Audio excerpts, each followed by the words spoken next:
লিখলেই লেখক হয় না সঙ্গীত। হ্যাঁ, কিছু পাঠকের আমি প্রিয় হয়েছি, আবার কিছু পাঠকের তো অপ্রিয়ও বটে। একজন লেখকের টার্গেট থাকলে তার পক্ষে ফাইট করা যায় না। আমি পরিচিত হব, আমার নাম হবে, আমার খ্যাতি হবে আমার লিখে, এই একজন লেখক একজন শিল্পীর পক্ষে যে ভাবে তার দ্বারা কিচ্ছু হয় না। এই যে বলেন এখন ভালো লেখা হচ্ছে না, এই কথাটা যেমন আমি একদম মানি না। ছাপলেই বই নয়, লিখলেই লেখক নয়। লেখক, শিল্পী, প্রতিভাবান বলে নিজেকে ব্যক্ত করেন, তারা তো মুছে যায়। সব থেকে সহজ পথ মনে করেন সাহিত্য চর্চা করা। সাহিত্য চর্চায় যত না করে আমার সাহিত্য চর্চাটার থেকে 100 গুণ বেশি প্রচার করি। পৃথিবীতে এমন কোনো লেখক নেই যারা শেয়ার পেয়ে, লাইক পেয়ে বড় হয়েছে। এমন অনেক বই আছে, তুমি জানো নিশ্চয়ই সঙ্গীতা, ঘুরে বেরিয়েছে, প্রকাশক ছাপেননি, পরে নোবেল পুরস্কার পেয়েছে। ভালো লেখা হচ্ছে মানে মেঝেতে পড়ে থাকা একটা চিনির টুকরো। বই মেলায় গেলে তুমি অনেক অভিনেত্রী দেখতে পাবে, কিন্তু অভিনয় মেলায় কোনো সাহিত্যিকে ডাকা হয় না। তুমি সিলেবাসের বাইরে যা কিছু করতে যাবে সেটাই শক্ত, কঠিন। এবার আমি জনপ্রিয় যদি সেই জন একও হয়, আমি তার প্রিয় মানে আমি জনপ্রিয়।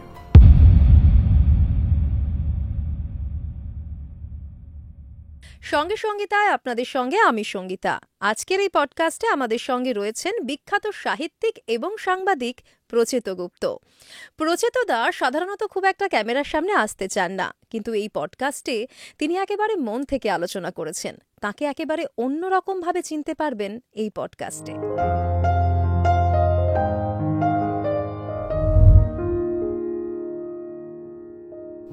দাদা, সঙ্গে সঙ্গীতায় আপনাকে স্বাগত। হ্যাঁ, তোমাদেরও স্বাগত। তোমরাও এরকম একটা অনুষ্ঠান আমাকে রেখেছো, যারা দর্শক শ্রোতা তাদের অনেক শুভেচ্ছা জানাই, তোমাদের অনেক সবাইকে শুভেচ্ছা জানাই। সাধারণত সাহিত্য নিয়ে অনুষ্ঠান খুব একটা তো বেশি হয় না আজকাল, যেমন। আর সাহিত্যিককে ডেকে বসিয়ে ক্যামেরার সামনে বা মাইক্রোফোনের সামনে, এর জন্য যে উৎসাহ, যে সাহসও লাগে একটা, এখন মনে হয় যেন না, কেমন। কেননা 8 থেকে 80 মানে আপনার পাঠক তো সবাই। আপনার নামটা দেখুন, যারা বই পড়ে না তারাও আপনার নাম জানে, তাই না? মানে আজকাল আপনি ভেবে দেখুন, মানে আপনি সব থেকে ভালো জানেন। আমরা আপনার পাঠক, আপনার যে গল্প, তা নিয়ে যখন কোনো গল্প হয় সেই গল্পও আমরা শুনি। মানুষের কাছে প্রচেতগুপ্ত নামটা কিন্তু বড্ড বেশি পরিচিত এখন দাদা, বহু বছর ধরেই পরিচিত। আমার ঠিক আছে, শুনতে ভালো লাগছে বলছো। আর সত্যি যদি আমার পাঠক থাকেন, তাদেরও আমার আনন্দেরই তো বিষয়। কিন্তু প্রচেতগুপ্ত কেন, যে কোনো লেখককে যদি ভালোবাসতে হয়, একজন লেখা যদি পড়ে, কেউ যদি পড়েন, এই সময় যখন খুব বলা হয় সাহিত্য পাঠ কমে যাচ্ছে, যদিও আমি একেবারে সেটা মনে করি না, শুধু মানে তত্ত্ব দিয়ে মনে করি না, আমার কাছে তথ্যও আছে, আমি সেটা দিয়ে প্রমাণও করতে পারি, তা আমি মনে করি না এবং সেটা ঠিক নয়।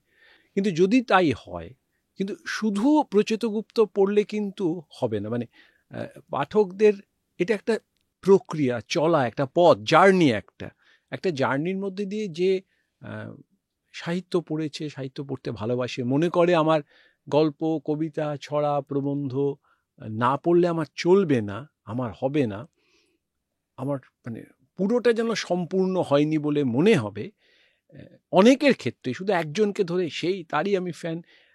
মানে এটা চলচ্চিত্রে হলেও হতে পারে যে একজন সুপারস্টারের ছবি আমি বারবার দেখতে যাব, কিন্তু মানুষের প্রিয় তো হয়। প্রিয় হতে পারে, প্রিয় হওয়ার, যদি প্রিয় আমি সামান্য, আমি অত প্রিয় হওয়ার ব্যাপার নেই। আমাদের বাংলা সাহিত্যে যে সমস্ত দিকপাল সাহিত্যিকরা থেকেছেন, সেই তুলনায় আমি নিজেকে অনেক সময় লেখকই বলেই মনে করি না। এটা কোনো বিনয়ের ব্যাপার না, এটাই সত্য কথা।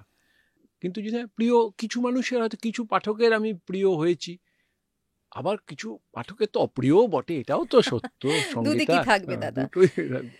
তবে যখন শুরু হয়েছিল দাদা, আমরা শুরু থেকে শুরু করি, কেননা আপনার এই জার্নিটা তো একটা জায়গা থেকে শুরু হয়েছিল, ছোটবেলা থেকে। মানে আমাদের মধ্যে সাহিত্য বলুন বা পড়াশোনা বলুন, সবটাই ছোট থেকে শুরু হয়। আপনার ছোটবেলাটা কেমন ছিল দাদা? আসলে ছোটবেলাটায় বলতে গেলে, আমি যে জায়গায় আমার বাল্য কৈশোর, আমার জ্ঞানত বাল্য কৈশোর পেয়েছি, সেটা একটু মানে সেটা অনেক সুন্দর ছিল। এখনও সেই জায়গাটা আছে, সে এখন অনেক শহুরে হয়ে গেছে, অনেক শহরই হয়ে গেছে। অনেক, কি বলবো, মানে অনেক মাঠ ছিল সবুজ, অনেক জল ছিল, দিঘি পুকুর ছিল, মানে আকাশটা অনেক নীল ছিল, কারণ বাড়িগুলো একতলা খুব বেশি হলে দোতলা বাড়ি ছিল, প্রত্যেকের বাড়ির সামনে একটু ফুল ফুটতো, অপরাজিতা ফুল দেখা যেত, একটা বাগান থাকতো, এরকম একটা পরিবেশে বড় হয়েছি। বাঙুর এভিনিউর বাংলা এখনকার ছেলে মেয়েরা কিন্তু সেটা ভাবতেই পারবে না। ভাবতে পারবে না, সেটা আমার জন্য, তার জন্য কষ্ট হয়। হয়তো আরেকটু মফস্বলে গেলে এখনো আছে, কিন্তু এখানে নেই। তখন তো মফস্বলই ছিল, বৃষ্টি পড়লে ব্যাঙ ডাকতো, শিয়াল ডাকতো রাতের বেলা, প্রহরে প্রহর এরকমও ছিল। আমরা বলতাম আমরা কলকাতায় যাচ্ছি।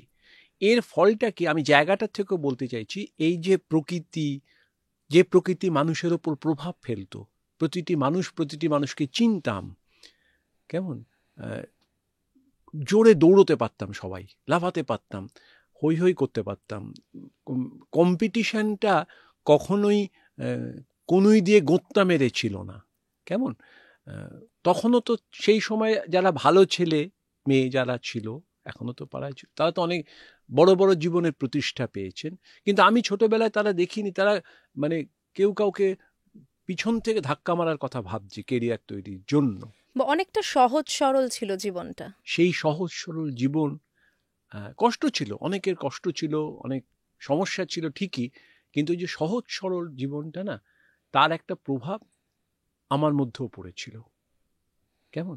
আর তাছাড়া আমার বাড়ি তো যেহেতু কি বলবো, সাহিত্য নির্মাণ বাড়ি, পিতা মাতা দুজনই সাহিত্যের ছাত্রছাত্রীও পড়ে, পরবর্তীকালে তারা ইউনিভার্সিটি কলেজের অধ্যাপক হলেন, শিক্ষক হলেন। প্রচুর বই আসতো, জানো তো, আমাদের বাড়িতে প্রচুর বই আসতো। কী কারণে এত বই আসতো, এবং সব রকম বই বাবা মা আমাদের কিনে দিত, ভাইদের হয়তো কিনে দিতেন বা আসতো বলে আমরা পড়ায় নেশা পেয়ে গেলাম। এই পড়ায় নেশা পেয়ে যেতাম, এমন হতো যে পত্রিকার আমরা গ্রাহক থাকতাম ছোটদের, আমি আর আমার যমজ ভাই, সে ভাই এখন নেই দুর্ভাগ্যজনকভাবে, কিন্তু আমরা স্কুল থেকে দৌড়তাম, ফিরতাম যে এই পত্রিকাটা এলো, এটা আমি নেব না আমার ভাই নেবে, পুষ্কর নেবে না আমি নেব। তো এইভাবে করেছি। একবার মনে আছে একটা ঘটনা বলি, অনেকে বলে না যে লেখালেখির অনুপ্রেরণা কে তোমাকে উৎসাহ দিয়েছে, কিসে। আমাকে উৎসাহ, আমি বলতাম যে, এখনো বলি যে আমরা একটা আলমারি উৎসাহ দিয়েছে, ছোট বেটে একটা, খুব বড় না, এরকম মাপের একটা আলমারি। আমাদের বাড়িতে অনেক বই ছিল, বাবা মা বইয়ের পড়াশোনা জগতের মানুষ ছিলেন, তারা লিখতেন, প্রবন্ধ লিখতেন, তাদের করতেন। এবারে ফলে আমাদের আলমারিও ছিল অনেক, অদ্ভুত পুরনো দিনের আলমারি। কিন্তু একদিন দেখি যে বাড়ির সামনে একটা ভ্যানে করে দুলতে দুলতে একটা মূলত কাঁচের আলমারি, হ্যাঁ, সেটা আসছে। তো আমরা অবাক হয়ে গেলাম যে এটা ভ্যান রিক্সা করে আসছে, তখন ভ্যান রিক্সা, যে এটা কিসের আলমারি, এই আলমারিটা আবার কিসের। তো মা আমাদের তিন ভাইকে, আমার দাদা ভূষণ, আমাদের তখন আমার দাদাও ছোট, আমরা তো দু ভাই ছোটই, বলে এটা শুধু তোমাদের আলমারি। কেন আমাদের আলমারি কিরকম, এই আলমারিটায় ছোটদের বই থাকবে আর কিচ্ছু থাকবে না। বাহ। এই যে 1 2 3 তাক বা 4 তাকের একটা আলমারি ধীরে ধীরে ছোটদের বইতে ভর্তি হয়ে গেল। আমরা তো আর কিনতে পারতাম না, বাবা মাই আনতো, তারাই কিনে দিতেন। কত রকমের কি বই না ছিল সেখানে, আমি সে এতে যাচ্ছি না বিস্তারিত, কিন্তু এই পড়তে পড়তে আমার নিজের মনে হলো যে আমিও তো তাহলে লিখতে পারি। কি আর এমন আছে, একটু রবীন্দ্রনাথের ঠাকুরের মতো লিখবো, একটু বিভূতিভূষণের মতো পথের পাঁচালী লিখবো, একটু শরৎচন্দ্র চট্টোপাধ্যায়ের মতো লিখবো, এ আর এমন কি, লিখতে পারলেই তো হয়। এই লিখতে গিয়ে এ আর এমন কি, লিখতে শুরু করলাম। আমার ক্লাস 7 8, আমার মনে পড়ে না যে এমন কোনো দিন প্রায় নেই আমার জীবনে যে আমি খেলাধুলো করিনি, পড়াশুনো করিনি, এমন অজস্র দিন আছে আমি খেলাধুলো করিনি, বা আমি দিনের শেষে আমি কিছু না কিছু লাইন টানা কাগজে খাতায় লিখিনি মন থেকে ভেবে। এই লিখতে লিখতে আরেকটু বড় হলাম, আর তখন ছোটদের পত্রিকায় নানা রকম ছোটদের লেখা ছাপার ব্যবস্থা ছিল, আয়োজন ছিল, এখনো আছে, তখনও ছিল খুব বেশি।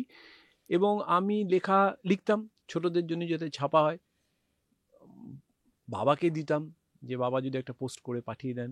কোনোদিন ছাপা হতো না, না সন্দেশ, না কিশোর ভারতী, না কোনো শুক্তরা, কেউ ছাপতো না আমাদের লেখা, ছাপার আমার কোনো ব্যাপারই ছিল না। তাহলে ঠিক মতো যায় না, ঠিকানাটা বাবা কোথাও ভুল করছেন। তখন আমি বললাম না, আমি নিজেই পোস্ট অফিসে দেবো। আমার সেসব দিনও মনে আছে যে খাম কিনতাম, বাবার কাছে পয়সা নিয়ে, মা বাবার কাছ থেকে লেখা পুড়ে ঠিকানা দেখে পাঠাতাম। ভাবতাম এবার পৌঁছেছি, একটা কিছু তো হবেই, সেটাও ছাপা হতো না। ছাপা না হওয়াটা আমি ছোটবেলা থেকেই দেখে এসেছি। কিন্তু সেই ধৈর্যটা ধরে রাখাটা বিশাল বড় ব্যাপার, যে বারবার পাঠাচ্ছি কিন্তু ছাপা হচ্ছে না, কোথাও আত্মবিশ্বাসে একটু আঘাত লাগা, সেটা কিন্তু খুব স্বাভাবিক। আপনার ক্ষেত্রে সেটা হয়নি? না, হয়তো হয়নি যে আমার আর কোনো উপায় ছিল না, কিন্তু আমি লেখা ছাড়িনি। মানে আমি লেখার মানে ফাঁক পড়েনি। লেখা মানে আমার এই কল্পনা করার অভ্যেসটা ছাড়িনি।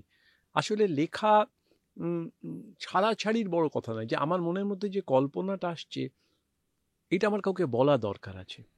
সেটা আমি ওই বালক বয়সী হোক, কিশোর বয়সীই হোক, এটাকে আমাকে চেপে ধরেছিল যে আমি তো খাতায় লিখে তো নিজে তো দেখি।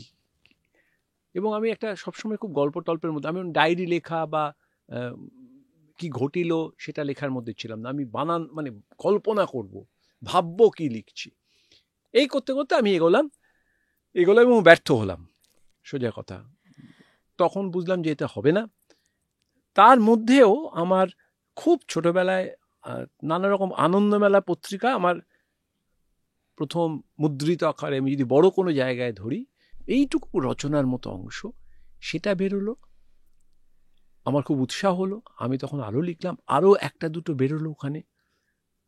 তারপরে আমাকে আরেকজন প্রচণ্ড উৎসাহ দিলেন। তখন কিন্তু আমি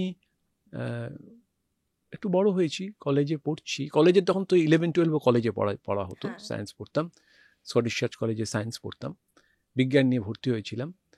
তো ওই সময় আমার মনে আছে আনন্দবাজার পত্রিকার আনন্দমেলা বিভাগ ছিল। সেইখানে আমরা হাঁটতে হাঁটতে গিয়ে আমি ওই হেদুয়া থেকে আনন্দবাজার অফিসটা ছিল, সেই অফিসে গিয়ে নিচে লেখা জমা দিয়ে আসতাম। পার্থ বসু বলে একজন ছিলেন, তিনি আমাকে অনেকটা মানে কি বলবো, উনি লেখা ছাপলেন, উনি আমাকে ডেকে পাঠালেন। ভালো লাগলো ওনার ভালো লাগলো এবং উনি আমাকে ডেকে পাঠালেন। এবং ডেকে পাঠিয়ে উনি আমার সঙ্গে অনেক গল্প করলেন, অনেক লিখতে বললেন, আরও ফিচার লিখতে বললেন। তখন আমি তো তখন কিশোরই, একদমই কিশোর, কিভাবে লিখতে হয়। ওখানে আমার অনেক বড় বড় মানুষের সঙ্গে দেখা হলো, তারা লিখতে আসতেন।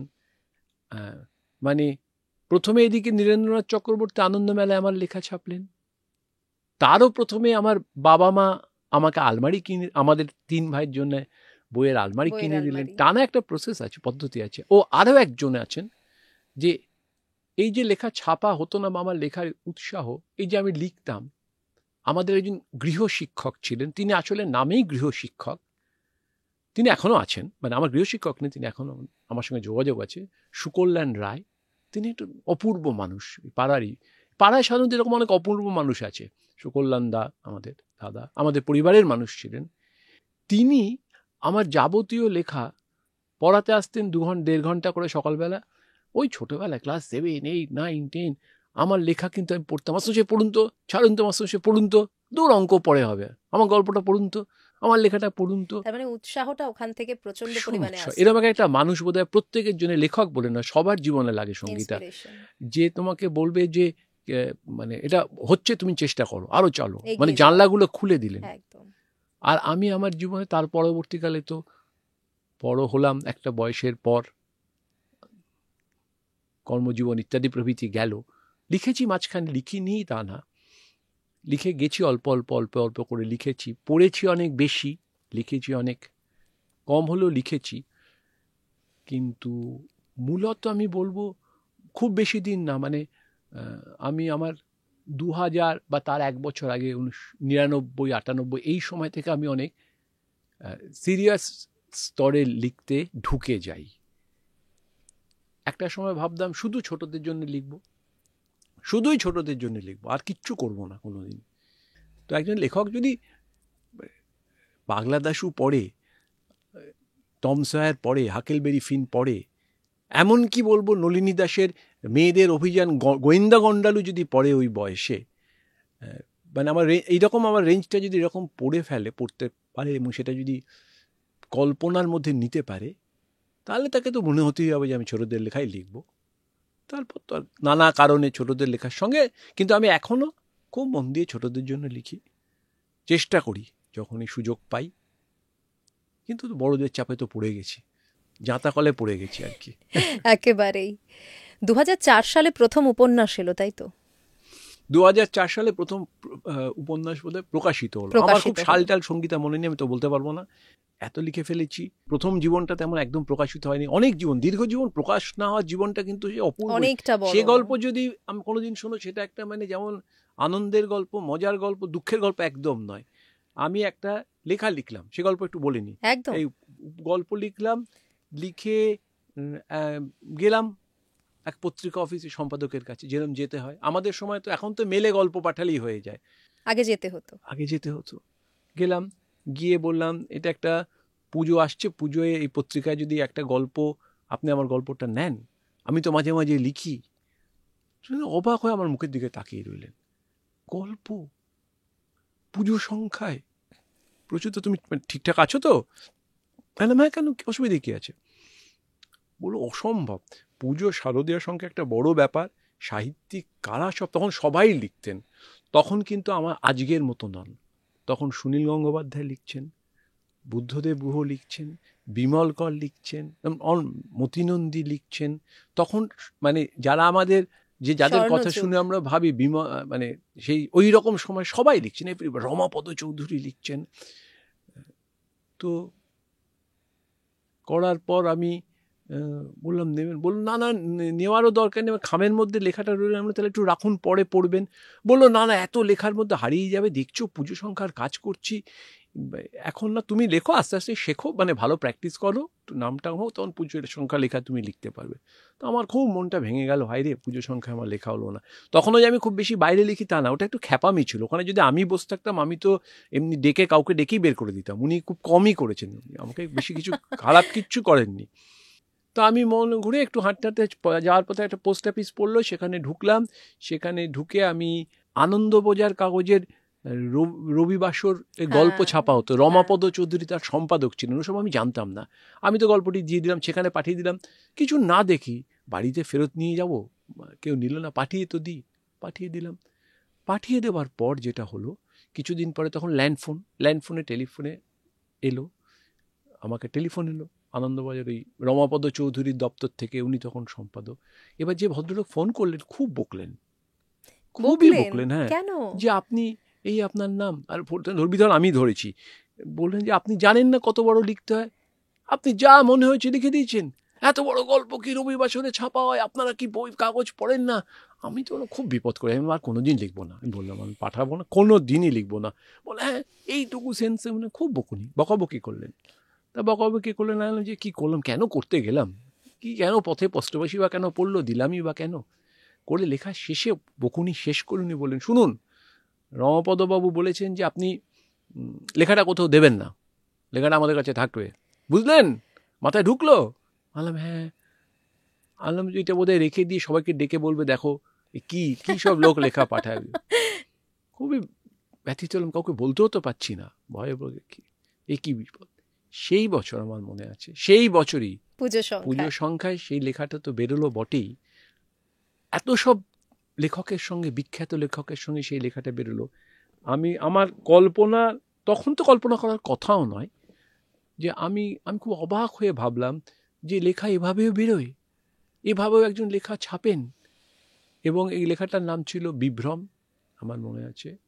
রমাপদ চৌধুরী লেখাটি প্রকাশ করার পর আনন্দবাজার পুজো সংখ্যায় আমাকে আর ফিরে দেখতে হয়নি, কারণ অবশ্যই দেখতে হয়নি আমার গুণে বলবো না, আমার সম্পাদনার গুণে ফিরে, যারা আমার সম্পাদক ছিলেন তার এই অবদান তো আমি সেই ছোটোবেলায় পার্থ বসু বা একেবারে নীরেন্দ্রনাথ চক্রবর্তী যখন ছাপছেন, বা আমার বাবা মা বই এনে দিচ্ছেন, আলমারি এনে দিচ্ছেন, সেটা থেকেই তো শুরু হয়েছে। এটা একটা প্রক্রিয়া, সঙ্গীতা একটার পর একটা চলেছে, পর কোনো কিছুতে জাম্প করা যায় না। আমার মাস্টারমশাই উৎসাহ দিচ্ছেন, করার পর এসে আমি তারপর আর নিয়মিত তখন লিখতে হয়েছে, তখন শুরু হয়ে গেল লেখা।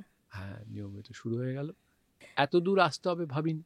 তখন একটা সময় লিখে আমার এই প্রথম এটা যেমন আমার প্রথম গল্প প্রকাশ, কার্যত প্রথম গল্পটা বলবো না, গল্পটা আমার তার আগে রসগোল্লা বলে একটা গল্প, প্রথম বড়দের গল্প, সিরিয়াল পুজো সংখ্যায় এইটা বিভ্রম হবার পর আমার একটা বলে না, মানে একটাই সুযোগ ঘটিয়ে দেয়। মানে ওটা একটা ব্রেক, আমরা যে ভাষায় বলি। ব্রেক হলো হয়তো, আমি জানি না, ব্রেক হতে পারে, ভেঙে চুরচুর হয়ে যাওয়া হতে পারে, এমনই ভেঙে গেলাম। বাধাগুলো ভেঙে গেল না, তারপরে অজস্র বাধা এসছে, বাধার কোনো শেষ নেই। একজন মানে যে তৈরি করে কিছু, তাকে বাধার মধ্যে পড়তেই হয়। তুমি আউট অফ দ্য মানে সিলেবাস কিছু করতে গেলে তোমাকে বাধার মধ্যে দিয়ে চলতেই হবে, এটা কিছু করার নেই। কিছু করার নেই। মানে অন্য কিছু ভাবতে গেলে লিখে জীবন কাটাবো ভেবেছিলাম, এটা মানে নিজের প্রেমিকাকেও তাই বলেছিলাম যে লিখেই চলবে। তো আমার সেই প্রেমিকা বলেছিল তখন যে লিখে, আমি বললাম হ্যাঁ, যা করি 1 পয়সাও যদি রোজগার করি সেটা লিখেই করব। আমার খুব ভেবেছিলাম প্রেমিকা যেন হওয়া উচিত ছিল, মেয়েটি নিশ্চয়ই বলতে পারতো সেই কিশোরী যে এটা কি করে হয়, লিখে কি করে চলবে, এখানেই তোমার সঙ্গে আমার শেষ, এরকম একটা নাটকে কিছু হবে। তো আজ তো প্রায় কত বছর হলো, 40 বছর একসঙ্গে আছি দুজনে মিলে। হ্যাঁ, সে কিশোরীর সঙ্গে এখনো আমার স্ত্রী, তিনি মিত্রা গুপ্ত।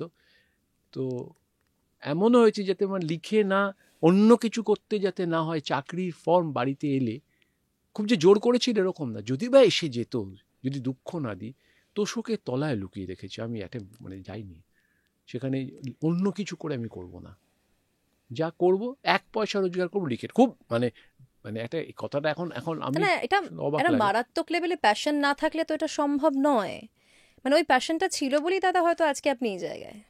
না, আবার অনেকে নাও যেতে পারে, জায়গাটা অনেক ভালো ভালো গুণী মানুষ তো হয়তো অনেকটা পারেও নি, সুযোগ আসেনি। আমার সুযোগ এসেছিল, আমি খুব ভালো সম্পাদক পেয়েছিলাম, আমি খুব ভালো পরিবেশ পেয়েছিলাম, আমি আমার পরিবারকে যেভাবে পেয়েছিলাম, বললাম না, আমার কয়েকজন মাস্টারমশাইকে এমন সব পেয়েছিলাম আমার জীবনে, এমন সব গল্প এখন আমি ভাবি হয়তো সবার জীবনেই আছে, কিন্তু গল্পগুলো সবসময় সামনে রাখা উচিত এই কারণে, শুধু লেখালেখির ক্ষেত্রে নয় সঙ্গীতা, মানে তোমরাও তো একটা কিছু করছো, হ্যাঁ, ফলে তোমরাও একটা ফাইট করছো, লড়াই করছো।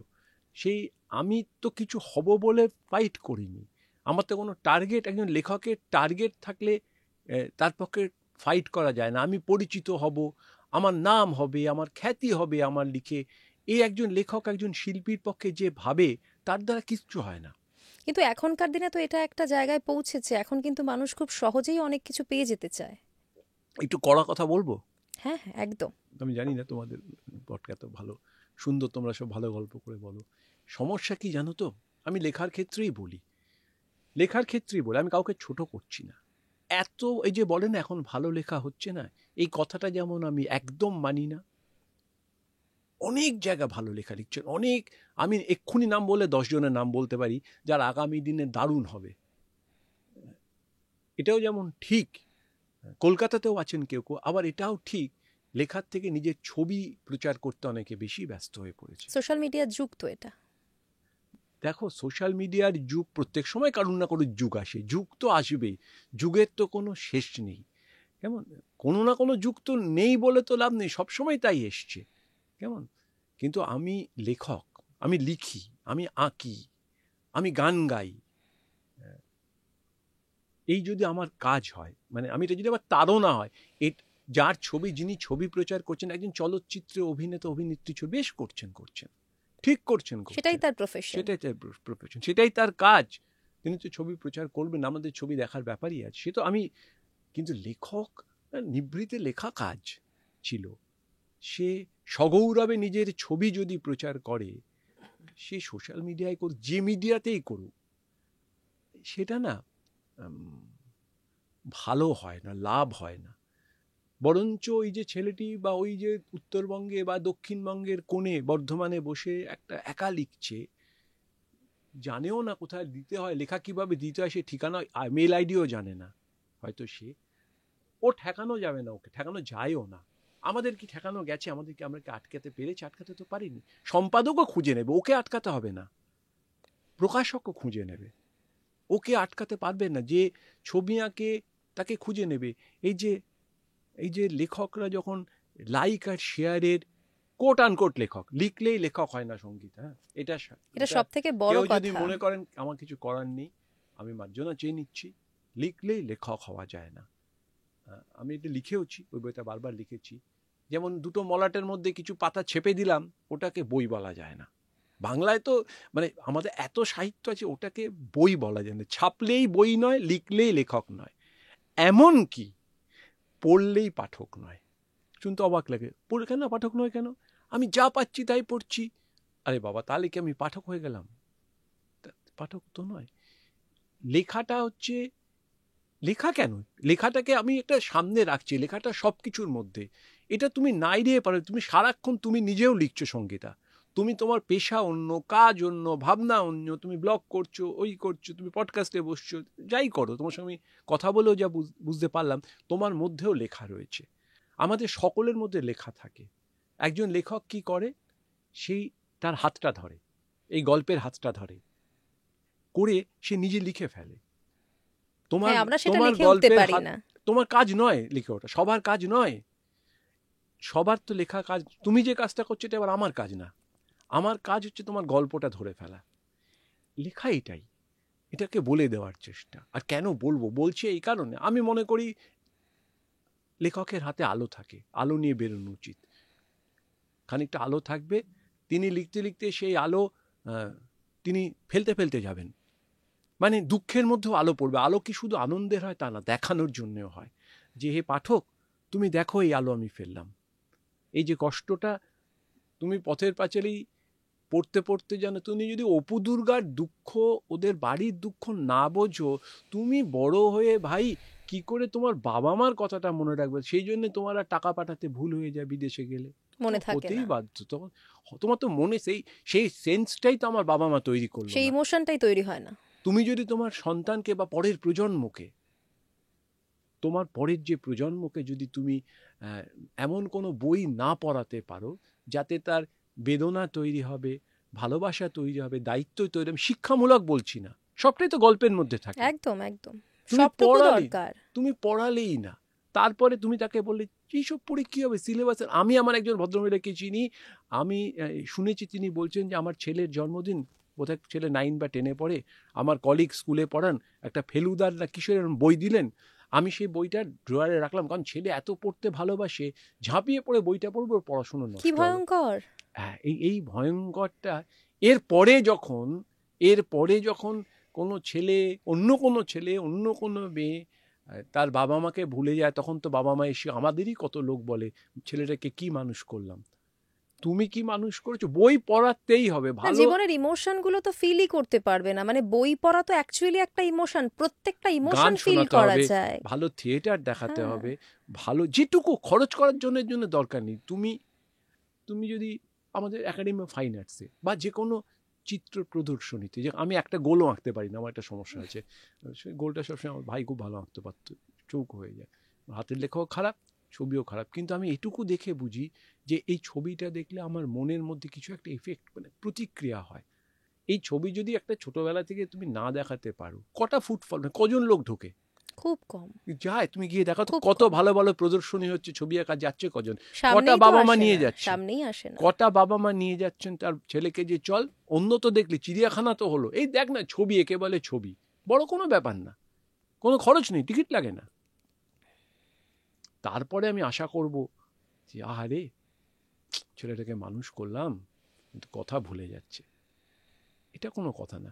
লেখকের ক্ষেত্রে আমি সে আবার যে কথায় পূর্ণ ফিরে আসছি, এই যদি হয় আমি কি করে নাম করব, পরিষ্কার বলছি, স্পষ্ট কথা বলছি, তোমার এই পডকাস্টের মাধ্যমেই বলছি যে আমি কি করে নাম করব, আমার সহজ পথটা কি। অনেকে ভাবেন যে আমি তো ভালো চাকরি করলাম বা ভালো ব্যবসা করলাম বা ভালো উপার্জন করলাম, এবার আমি গান গাইতে পারি না, আমি অ্যাঙ্কার হতে পারি না, পারিনি, আমি ফুটবল খেলতে পারি না, আমি মাঠে দৌড়ে যে বল নিয়ে যাব পারি না, আমি এমনকি কল সারাতে পারি না, জলের কল খারাপ হয়ে গেলে সারাতে পারি না, প্লাম্বার ডাকতে হয়। তাহলে আমি কি করে বিখ্যাত হব, বা কিছু আমি একটা করলাম কি করে যাতে আমি মঞ্চে কোনোদিন ডাক পাই। এটা কেউ ভাবলে শুনলেও আমার দুঃখ পাক না পাক আমার কিচ্ছু এসে যায় না, এটা সত্য। তখন তিনি ভাবলেন আমি তো ছোটবেলায় বাংলায় রচনা লিখেছি, এবার আমি গল্প লিখি। সব থেকে সহজ পথ মনে করেন সাহিত্য চর্চা করা। কেন এটা বলছি আরো বেশি করে, এনাদের এবং সাহিত্য চর্চা যত না করি, আমার সাহিত্য চর্চাটার থেকে 100 গুণ বেশি প্রচার করি, কিন্তু আমি বিখ্যাত হওয়ার জন্য লিখবো, মানে কোট আনকোট বিখ্যাত হওয়ার জন্য লিখবো, এবং আমি সব রকম চেষ্টা করব এই লেখা, মানে যাতে আমি এইটার নাম করতে পারি। এটাই যদি তাকে অপশান দেওয়া হতো, তুমি দেখো লিখো না, তোমাকে আমার মনে হচ্ছে তুমি একটুখানি হয়তো অভিনয় করলে তোমার একটু নাম ভালো হবে, ও তখন অভিনয়তে চেষ্টা করবে লেখা ছেড়ে দিয়ে। অভিনয়টাও জানে না, কিন্তু কোনো রকমভাবে আমাকে তোমরা একটু নাম ফেমটা পেতে হবে, ফেম পেতে হবে। তার একটি বড় মাধ্যম এসেছে সোশ্যাল মিডিয়া। আবার বলছি, যিনি লেখেন তার কাজ নিভৃতে লেখা, কোনো প্রচার তার কাজ না, হতে মানে পারে না। আপনাকে তো রীতিমতো জোর করে আনতে হলো এখানে, আপনি তো আসতে চাইছিলেন না। মানে দাদা আসতেই হবে, জোর জবরদস্তি করে আনা। আমার তো কোনো সোশ্যাল মিডিয়ায় কোনো অ্যাকাউন্টও নেই কোনোদিন। হ্যাঁ, আমাদের দেশ পত্রিকার ইন্টারভিউটাতেও ওরা প্রশ্ন করেছেন বারবার। আমার কোনোদিন কোনো অর্কুট, ফেসবুক, অনেকে বলে যে তুমি লুকিয়ে দেখো, মানে তোমার নিশ্চয়ই বাড়ির কেউ দেখেন, লুকিয়ে দেখো। আরে আমার সে সময়ই নেই ভাই লুকিয়ে দেখার, আমার সাদা চোখে দেখারই কিছু সময় হয়ে ওঠে না, সবটা তাহলে লুকিয়ে কি দেখবো? পাঠকদের সঙ্গে সরাসরি কানেক্ট করতে ইচ্ছে হয় না কখনো? আমি 10 জন ভার্চুয়াল কথা বললাম, তাতে আমার কোনো বিষয়, টেলিফোন আছে তো, ফোন করলেই হয়। করেন তো অনেকে, খারাপ লিখেছি বলেও ফোন করেন। তাই ভালো, নাকি? হ্যাঁ, কেন খারাপ লিখেছি, এটা হলো না, লেখাটা ভালো লাগলো, কি লিখলেন বুঝতে পারলাম না, আমি একটা গল্প লিখেছি পেতনির সঙ্গে প্রেম। আমাকে একজন খুব ইম্পর্টেন্ট লেখক, সম্পাদক, প্রকাশক ফোন করে বললেন, এ কি হলো শেষে, তোমার পেতনি কোথায় গেল? এটাও খুব ভালো লাগে আমার ওই কি যেন 10K 91,000 এসব কিছু হয় না আমার ওতে। আমি ওটা মানে মনেই করি না কারোর দরকার হয়েছে, এবং আমি মনে করি না কোনো বড় লেখক শিল্পী কোনো দিন এই ভোটে জিতেছেন। তারা এমন বাংলা কেন, পৃথিবীতে এমন কোনো লেখক নেই যারা শেয়ার পেয়ে, লাইক পেয়ে বড় হয়েছেন। এই ভুল দিকটা গেলে কি হবে, যারা ভালো লেখে না তারা ধাক্কা খাচ্ছে। এ তো মুছে যাবে। নিজের ছবি দেখিয়ে যিনি লেখক, শিল্পী, প্রতিভাবান বলে নিজেকে ব্যক্ত করেন, তারা তো মুছে যাবে, মুছে যায়, রোজ মুছে যায়। কিন্তু এই যে ভালো খুঁজে বার করার, আমি একটা সঙ্গীতা বললে অবাক হয়ে যাবে, মানে লিটল ম্যাগাজিনের মেলা হয়, আমি বিভিন্ন জেলায় গিয়েছি, ছোট ছোট তরুণ, অল্প বয়সে, বেশি বয়সের, তাদের যে কি প্রগাঢ় ইচ্ছে লেখার, সব যে ভালো লিখছেন তা নয়, একটা ছোট্ট বই বের করছেন এরকম তো নয় যে না ভাই আমি ফেসবুকে লিখে দিয়েছি আমার লেখা শেষ হয়ে গেছে। প্রতিদিন এই মেলা, এক্ষুনি কলকাতায় হলো, বাংলা একাডেমির আয়োজনে মেলা ছিল, প্রতি বছর মেলায় লিটল ম্যাগাজিনের সংখ্যা বাড়ে। এটা তো আমি কোনো ভুল তথ্য একটা দাঁড়িয়ে চিৎকার করে বলছি তা তো হবে না, চ্যালেঞ্জ হয়ে যাবে। কি করে বাড়ে?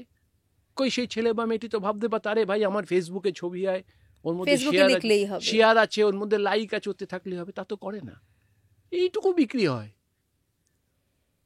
ওটা দেখতে চান যে লেখেন ভেতর, তারও না, উনি অন্য কিছু পারবেন না, ওকে লিখতেই হবে। মানে ওই যে বইয়ের পাতাটায় নিজের লেখাটা দেখার যা আনন্দ, সেটা হয়তো ফেসবুকে লাইক অ্যান্ড শেয়ার দিয়ে আসবে না। যেভাবে যিনি আঁকবেন, তিনি বসে শুধু কম্পিউটারে আঙুল দিয়ে দিয়ে ছবি আঁকলে তার ছবি হবে না, তিনি ক্যানভাসে যাবেনই, যেতে তাকে হবেই, পেন্সিলে খুচখুচ করে তিনি আঁকবেনই। কিন্তু দাদা একটা ব্যাপার, এখন যেটা ধরুন আমরা যদি এখন তো অনলাইনে বই কেনার যুগ, অনেকেই তো আমরা এখন বইয়ের দোকানে গিয়ে বই কিনি না, অনলাইনে বই কিনি, সেখানে মানুষ রেটিং দেখে বই কেনেন, এই ব্যাপারটা আপনি কিভাবে দেখেন?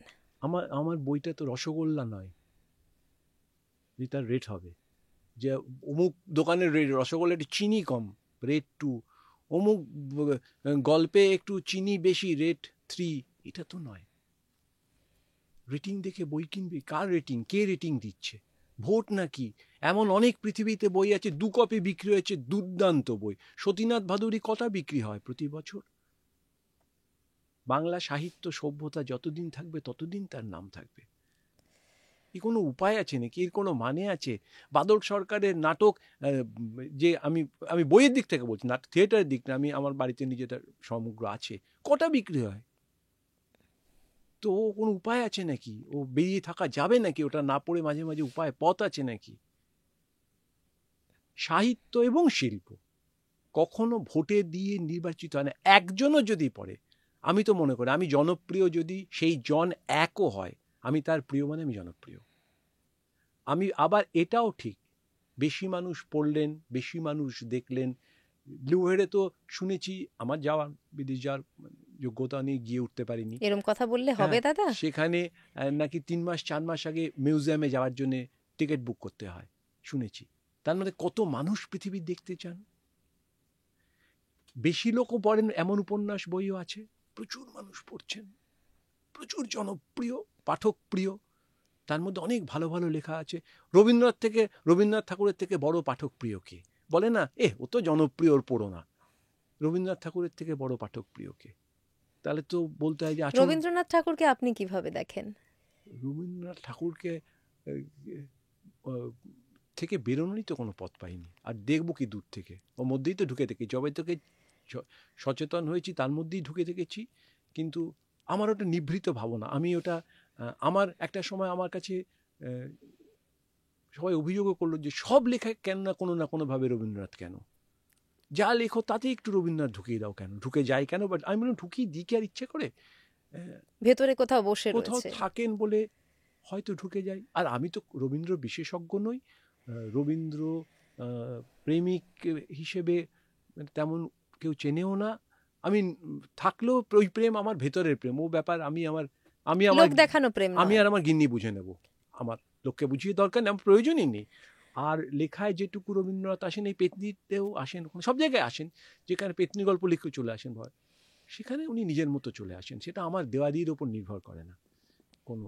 আমি আবার একটা কথা, সেটা ফিরে যায় সঙ্গীতে এই প্রশ্নটায়, যে শিল্প, সাহিত্য এবং শিল্পের সঙ্গে কোনো ভোটাধিকারের কোনো সম্পর্ক নেই।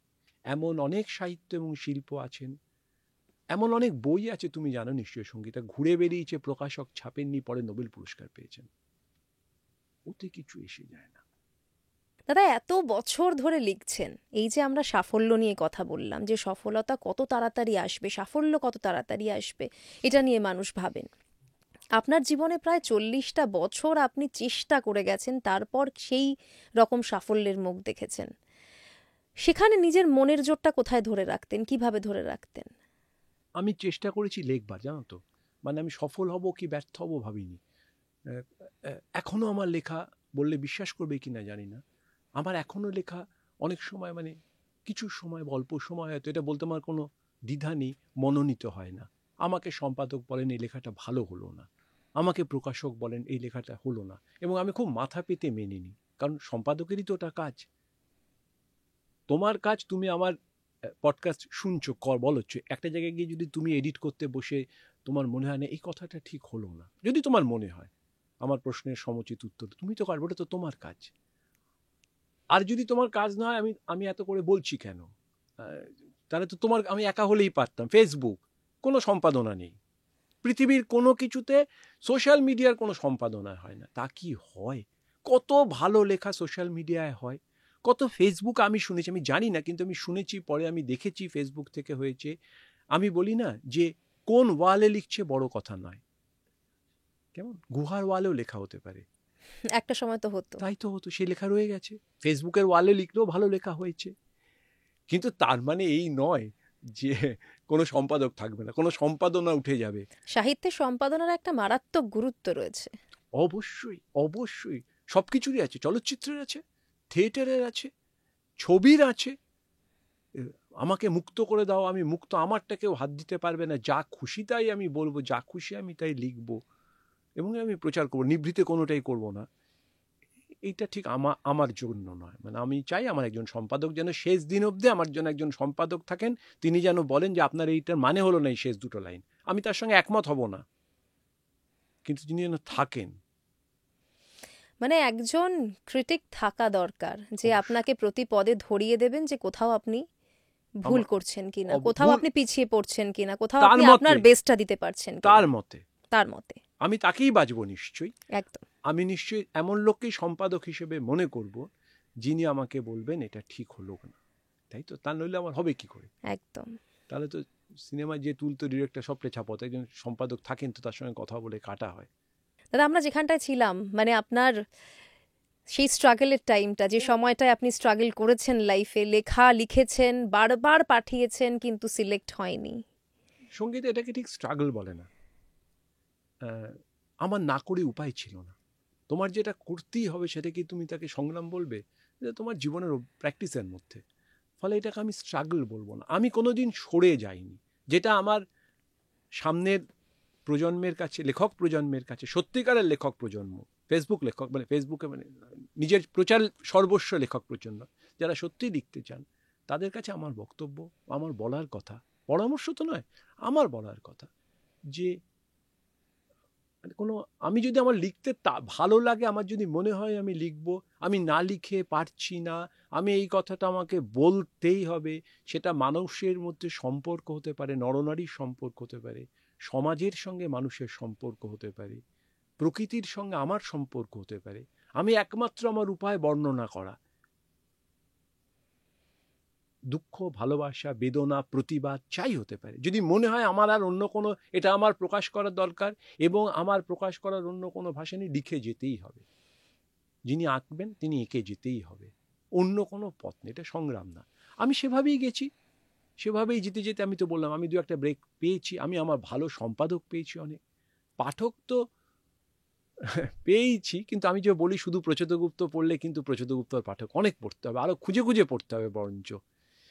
ভালো লেখা কি, আমার একটা, আমি অনেক ভেবেচিন্তে আমার মনে হয়েছে ভালো লেখা কীরকম জানো, ভালো লেখা হচ্ছে মানে মেঝেতে পড়ে থাকা একটা চিনির টুকরো, দেখবে পিঁপড়ে না ঠিক ওর কাছে চলে, খুঁজতে খুঁজতে পাঠক চলে হচ্ছে আসবে। পিঁপড়ে, কেমন ওই চিনের টুকরোকে কিন্তু গিয়ে লাইক দিতে, ফেসবুকে নিজের ছবি দিতে হয় না যে ভাই চিনি, ওই পিঁপড়ে ভাই এসো, একটি পিঁপড়ে এসে ওটা দেখে বাকিদের ঠিক খবর দিয়ে দেবে, পাঠকদের সেই খবর দেবে, তাকে কোনো প্রচার কর, ভালো লেখা, ভালো ছবি, ভালো গান, ভালো থিয়েটার, আমাকে ভালো সিনেমা, আমাকে তরুণ মজুমদার বলেছিলেন যে সব থেকে বড় প্রচার হচ্ছে মাউথ পাবলিসিটি, একদম, এর মানে থেকে এই বড় চিরসত্য। কিছু।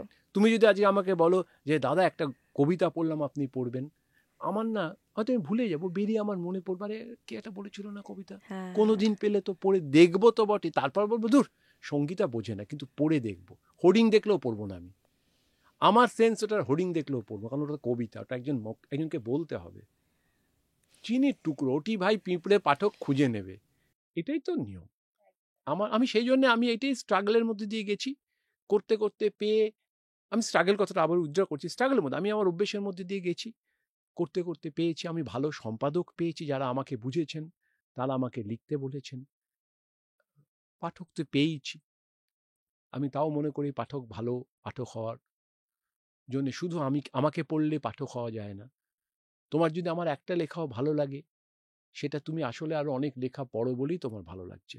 যাদের লেখা মানুষ বেশি পড়ছেন তাদের সেই সম্মান জানাতে হবে, আমি তো সে সবসময় মনে করি। আমি তো ফেসবুকের কথাও বলছি, একটা দল হচ্ছে একদম শুধুই আমি নিজের প্রচারটি চাই, হ্যাঁ, ফেমের জন্য অনলি, কি শর্টকাটে ফ্রেম, শর্টকাটে মঞ্চে উঠবো। আরেক দল হয়তো সোশ্যাল মিডিয়া ব্যবহার করছেন, আবার লিখেও ব্যবহার করছেন, মানুষের কাছে পৌঁছানোর হ্যাঁ, জন্য অনেকে ব্যবহার ভালো করছেন। লেখেন, কিন্তু মানে সোশ্যাল মিডিয়াতেও আপনি অনেক ভালো লেখক পাবেন। 100বার বলছি ভালো লেখক আছেই তো, নিশ্চয়ই ভালো লেখক আছে। আমি তো বলছি যে ওয়ালেই লেখা হোক, ভালো লেখা হলেই হলো, কোথায় ফেসবুকে লেখা হচ্ছে না গুহার গায়ে লেখা হচ্ছে যায় আমার আসে দেখার না, দরকার না, যায় আসে না। লেখাটি ভালো কিনা বড় কথা।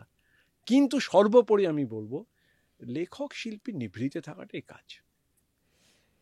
একেবারে একেবারে সেই জায়গাটা থেকে আপনার যে মতামতটা, কেননা আপনি নিজে সেটা মানেন এবং আপনি সেভাবেই চলেন, আপনাকে আমি যেভাবে দেখেছি তাতে আপনি চলেন সেভাবেই। দাদা, আপনি তরুণ মজুমদারের কথা বললেন, তো সেক্ষেত্রে আমাদের একটু আপনার গল্প থেকে চলচ্চিত্র সেদিকটাতেও একটু আসতে হবে। এটাও আমার শুধুমাত্র চলচ্চিত্র নয় সঙ্গীতা, এটা আমার সাহিত্য বোধের আরেকটা মাত্রা খুলে যায়, আমার কাছে ভেসে ওঠে, একটা জানলা খুলে যায়, একটা মাত্রা তৈরি হয়। একজন পরিচালক বাংলার, কোনো সন্দেহ নেই তরুণ মজুমদারদের মতো পরিচালক সেই সময় অনেক আছেন, তারা তো বাংলা চলচ্চিত্রকে এতখানি মানে কি করব গৌরবান্বিত করেছেন, মানুষের মনের কাছে সাহিত্য নিয়ে পৌঁছতে পেরেছেন। আমি আবার সাহিত্যে চলে আসছি বারবার, সুন্দরভাবে পৌঁছতে পেরেছেন, সুখ দুঃখের সম্পর্কের কথা ক্যামেরায় তুলে বলেছেন, সাহিত্যের কথা। আমি জানি না এটা আমি বলতে পারবো কিনা জানি না, এখন তো বেশিরভাগ ছবি সিনেমাই দেখি নিজে লেখা হয়, নিজে পরিচালনা হয় এবং নিজে সঙ্গীতও হয়। আমি জানি না শুধু নিজে দেখেন কিনা তারা, আশা করি দেখেন না। তখনকার দিনে তো তা হতো না, মানে সত্যজিৎ রায়, মৃণাল সেন, ঋত্বিক ঘটক, তরুণ মজুমদার, তপন সিনহা, অজয় কর, তারা পরের গল্প নিয়ে লিখতেন। হয়তো তারা এখনকার মতো অতটা ইন্টেলিজেন্ট ছিলেন না, হতে পারেন, বলতে পারবো না যে তারাশঙ্করের গল্প নিয়ে ছবি করলাম, অত বুদ্ধিদীপ্ত পরিচালক হয়তো ছিলেন না, আবার খুব হয়তো ছিলেন না বলেই পারেননি, কিন্তু তারা প্রবল বেগে সাহিত্য নিয়ে কাজ করতেন। তাদের মনের ভেতর সাহিত্যের মানে বোঝা, সাহিত্যের ভাবনা, এটা আমি তরুণ মজুমদারের সঙ্গে কাজ করতে গিয়ে বুঝলাম। আমার লেখা বলে আমি তো একটা অকিঞ্চিতকর, মানে কিছুই না। তিনি যে মানুষদের সাহিত্যকর্ম নিয়ে কাজ করেছেন, আমি আর কি। কিন্তু মানুষটার সঙ্গে আমি থেকে গিয়েছিলাম 1 মাস প্রায়। কিভাবে চলেন, একটা সাহিত্যকে কিভাবে চোখের সামনে, দর্শকের চোখের সামনে তুলে ধরার ব্যবস্থা তারা করতে পারেন, করেছিলেন এই ভদ্রলোক। মানুষের মন উনি ছোঁন কি করে, ছুলেন কি করে, ছুঁচ্ছেন কি করে সাহিত্য দিয়ে, এটা আমি দেখেছিলাম। একটা লেখাকে অডিও ভিজুয়ালে নিয়ে আসা প্রচণ্ড কঠিন ব্যাপার দাদা। মানে সেটা মানুষের কাছে অ্যাকসেপ্টেবল বানানো। একটা মানুষ গল্পটা পড়ে, তারপর যখন ছবিটা দেখে তখন কিন্তু মানুষ তুলনা করতে বসে, আমি কি পড়েছি, আমি কি দেখছি। সেই জায়গাটা পাওয়া বড্ড কঠিন। আমরা ম্যাক্সিমাম সিনেমাতেই সেটা পাই না। আমরা দুঃখ করি বেরিয়ে এসে, এ বাবা লেখাটা নষ্ট করে ফেললো। এটাই তো ম্যাক্সিমাম হয়। আমি দেখেছি, উনি আমাকে বলেছিলেন একটা খুব অপূর্ব কথা। চাঁদের বাড়ি ছবিটির জাস্ট মানে খানিকটা রাফ কাট দেখানো হচ্ছে, তখনও টাইটেল পড়েনি। আমরা কোনো একটা স্টুডিওতে গিয়ে সবাই মিলে বসছি, তরুণ মজুমদার, তরুণবাবু আমার পাশে আমাকে জায়গা করেছেন। ওনার একটু হালকা হালকা জ্বর ছিল, গায়ে একটা চাদর উনি দিয়ে আমরা একসঙ্গে বসে দেখছিলাম। যথারীতি ছবি শেষ হয়েছে, যা হয়, সবাই হাততালি দিয়ে উঠেছে, ইত্যাদি প্রভৃতি, আলো জ্বলে উঠেছে। আমার তো নিজের গল্প করছেন তরুণ মজুমদার, আমি নিজে ভাবছিলাম ম্যাডাম কি ঠিক দেখছি। পরবর্তীকালে আমি আবার খুব নিন্দেও শুনেছি, তরুণ মজুমদার কি লিখতে পারেন, মানে খুব নিন্দে, মানে খুব বিলো দ্য বেল্ট সব নিন্দে করছেন, মানে কি ছবি করতে পারেন, নইলে কেউ চাঁদের বাড়ি করে, এসবও কাগজে দেখেছি আমি। তো ঠিক আছে, সে তো মানুষের নিন্দে থাকবেই। আচ্ছা, প্রবল এই ছবি নিয়ে প্রবল নিন্দেও, আমি বারবার বলছি, প্রবল নিন্দেও শুনেছি। 52 দিন, 54 দিন, 6 মানে বহুদিন ধরে চলছে ছবি, তারপরেও নিন্দে করেছেন। তো ঠিক আছে, সেটাও করতে পারেন, নিন্দে তো করার অধিকার আছে সমালোচকদের। ভদ্রলোক আমাকে বললেন, তনু যে আপনার কেমন লাগলো? বললাম কি বলছেন আপনার, বলো না না ওইসব জিজ্ঞেস করছি না। আলো জ্বলে উঠলো, সবাই ঘিরে ধরেছে, অত লোক। বললো না এটা মনে হলো আপনার গল্প তো। বললাম সে কি, তো বটেই। কতটা গুরুত্বপূর্ণ বলুন তো এটা। বললো যদি মনে না হয় আপনি বলুন, আমি রিশুট করবো। বললাম যে না না, কি কথা, সিনেমার জন্য তো একটু অন্য কিছু করতেও হয়, মানে একটা পার্ট তো সিনেমার ব্যাপার, আমার কেন। বললো দেখুন, আপনি একটা মূর্তি তৈরি করেছিলেন মাটি দিয়ে, আমি মূর্তিটাকে ভেঙে ফেললাম, ভেঙে ফেলে আমি কিন্তু সেই মাটি দিয়ে আরেকটা মূর্তি, আপনার মাটিটা আপনার, তো মূর্তিটা আপনার করলে হবে না। আমি না শুনে অবাক হয়ে গেলাম। এই হচ্ছে বোধ। সাহিত্য পাঠ করেছেন তো সব, যে আমি হয়তো উনি এখনো শেখেননি যে আমার লেখা গল্প এবং আমার পরিচালনা, আমার গানই ছবি, সিনেমা, বাংলা চলচ্চিত্র কেন সারা বিশ্ব চলচ্চিত্রে আমি সেটা হয়তো ওনারা শেখেননি বলেই এরকম হয়েছে। বলতে পারেন এই কথা বলার জন্য তো শিক্ষা দীক্ষা, মুরত, ক্ষমতা থাকে, মানুষের মন থাকে। এই জন্যে হাঁটু জল হয়েও আমি শুনেছি তরুণ মজুমদারদের ছবি, তপন সিনহাদের ছবি, এনাদের সিনেমা দেখার জন্য আমাদেরও ছোটবেলায় দেখেছি, রাস্তায় জল জমেছে, হাঁটু জল, সেখানে লাইন দিয়ে দাঁড়িয়ে হাউসফুল হয়ে যাচ্ছে। আর এখন তো কত বড় বড় হল, দুজন শুনলাম, কিছু মনে করবেন এখানে বলে যাচ্ছি, দুজন হলে, দুজন, তার প্রচার বোধহয় 3 কোটি টাকার, দুজন দেখতে ঢুকেছে হলে। যারা ঢুকেছে তারা ভয় বেরিয়ে আসার কথা ভাবছে। আমি হলপ করে বলতে পারি, এই পরিচালকরা যদি একটু সাহিত্যবোধ তৈরি হয়, আমাদের বাংলা সিনেমার এই দুর্দশা হয় না। এটা ভাবতেই হবে, এখন তো শুধু রিমেক নিয়েই চলছি আমরা প্র্যাকটিক্যালি। আমি এর বিষয়ে আর কি বলবো, তো এরা সব বড় বড় লেখক। তো যাই হোক, তরুণ মজুমদার এই কথাটা বলেছিলেন, প্রতিটা লাইন পড়ে আমাকে জিজ্ঞেস করতেন আপনি কেন লিখেছেন, এর মানে কি। আলাম সে কি, এটা আমি লিখেছি, আমার মনে হয়েছে। বলো না না, মনে হয়েছে তো বলতে হবে না, একটা কিছু মানে তো ভেবে লিখেছেন। আপনার ফিলিংসটা ওই সময় আপনি কি ভাবছিলেন সেটা জানার চেষ্টা করছিলেন। এটাই ওনাদের প্র্যাকটিস ছিল, এটাই ওনারা করতেন। সাহিত্যটাকে ওনারা ঠিক এতটাই ভালোবেসে নিতেন, এটাই ওনাদের প্র্যাকটিস ছিল। এটা ছাড়া ওনাদের সম্ভব নয়, সাহিত্য শিল্পটাকে এতটাই আঁকড়ে ধরার বিষয়। আমিও সেটা বলছি। এখন আমি মনে করি, কত পোর্শন বাদ গেলাম, যে আমরা যদি পড়ার কথাও ভাবি, আমরা কেন পড়ব। অনেকে বলে না পড়া কমে যাচ্ছে, সাহিত্য পাঠ কমে যাচ্ছে, একটা কথা আছে না, কোথাও না কোথাও দাদা আমরা চোখের সামনে তাই দেখতে পাই। মানে এটা নিয়ে আমার অফ ক্যামেরাও আপনার সাথে কথা হচ্ছিল, যে এখন আগে আমরা যেরকম কখন বইটা পড়ে শেষ করব, মানে এই খিদেটা ভেতরে ছিল, হাতে বইয়ের অভাব ছিল। মানে আমাদের কিন্তু ছোটবেলাতে ওরকম ছিল না। আপনার সাথে আগেও আলোচনা হচ্ছিল যে আমি কিন্তু ছোটবেলায় বই পড়তে ভীষণ ভালোবাসতাম, মানে ম্যাগাজিন থেকে শুরু করে কমিক্স থেকে শুরু করে সবটাই। তখন রীতিমতো মা বাবার সাথে আমাদের এইটা মানে আলোচনা হতো যে ভালো করে পড়াশোনা করলে এই বইটা কিনে দেয়া হবে, বা তারপর একটু বড় হলাম যখন, তখন লাইব্রেরিতে যাওয়া, বই এনে পড়া। তো এখন কিন্তু আমাদের বাচ্চাদের ক্ষেত্রে যদি আমরা দেখি যে তাদের কাছে কিন্তু বইয়ের প্রচুর অপশন রয়েছে, কিনে দিচ্ছি বই, কিন্তু তারা পড়তে আগ্রহী নয়। দুটো কারণ তো আছে, বা আমার ধারণা অনেক কারণে দুটো কারণ তো আছে।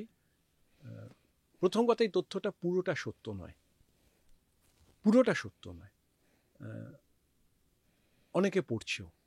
না না, পড়ছে তো ডেফিনেটলি।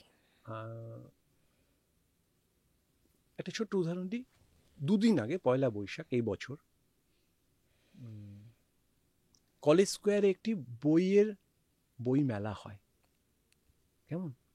আপনারা যদি একটু খোঁজ করেন, আমার এই দর্শক শ্রোতা বন্ধুরা যদি একটু খোঁজ করেন, তারা জানতে পারবেন এই বই মেলায় রেকর্ড পরিমাণ বই বিক্রি হয়েছে।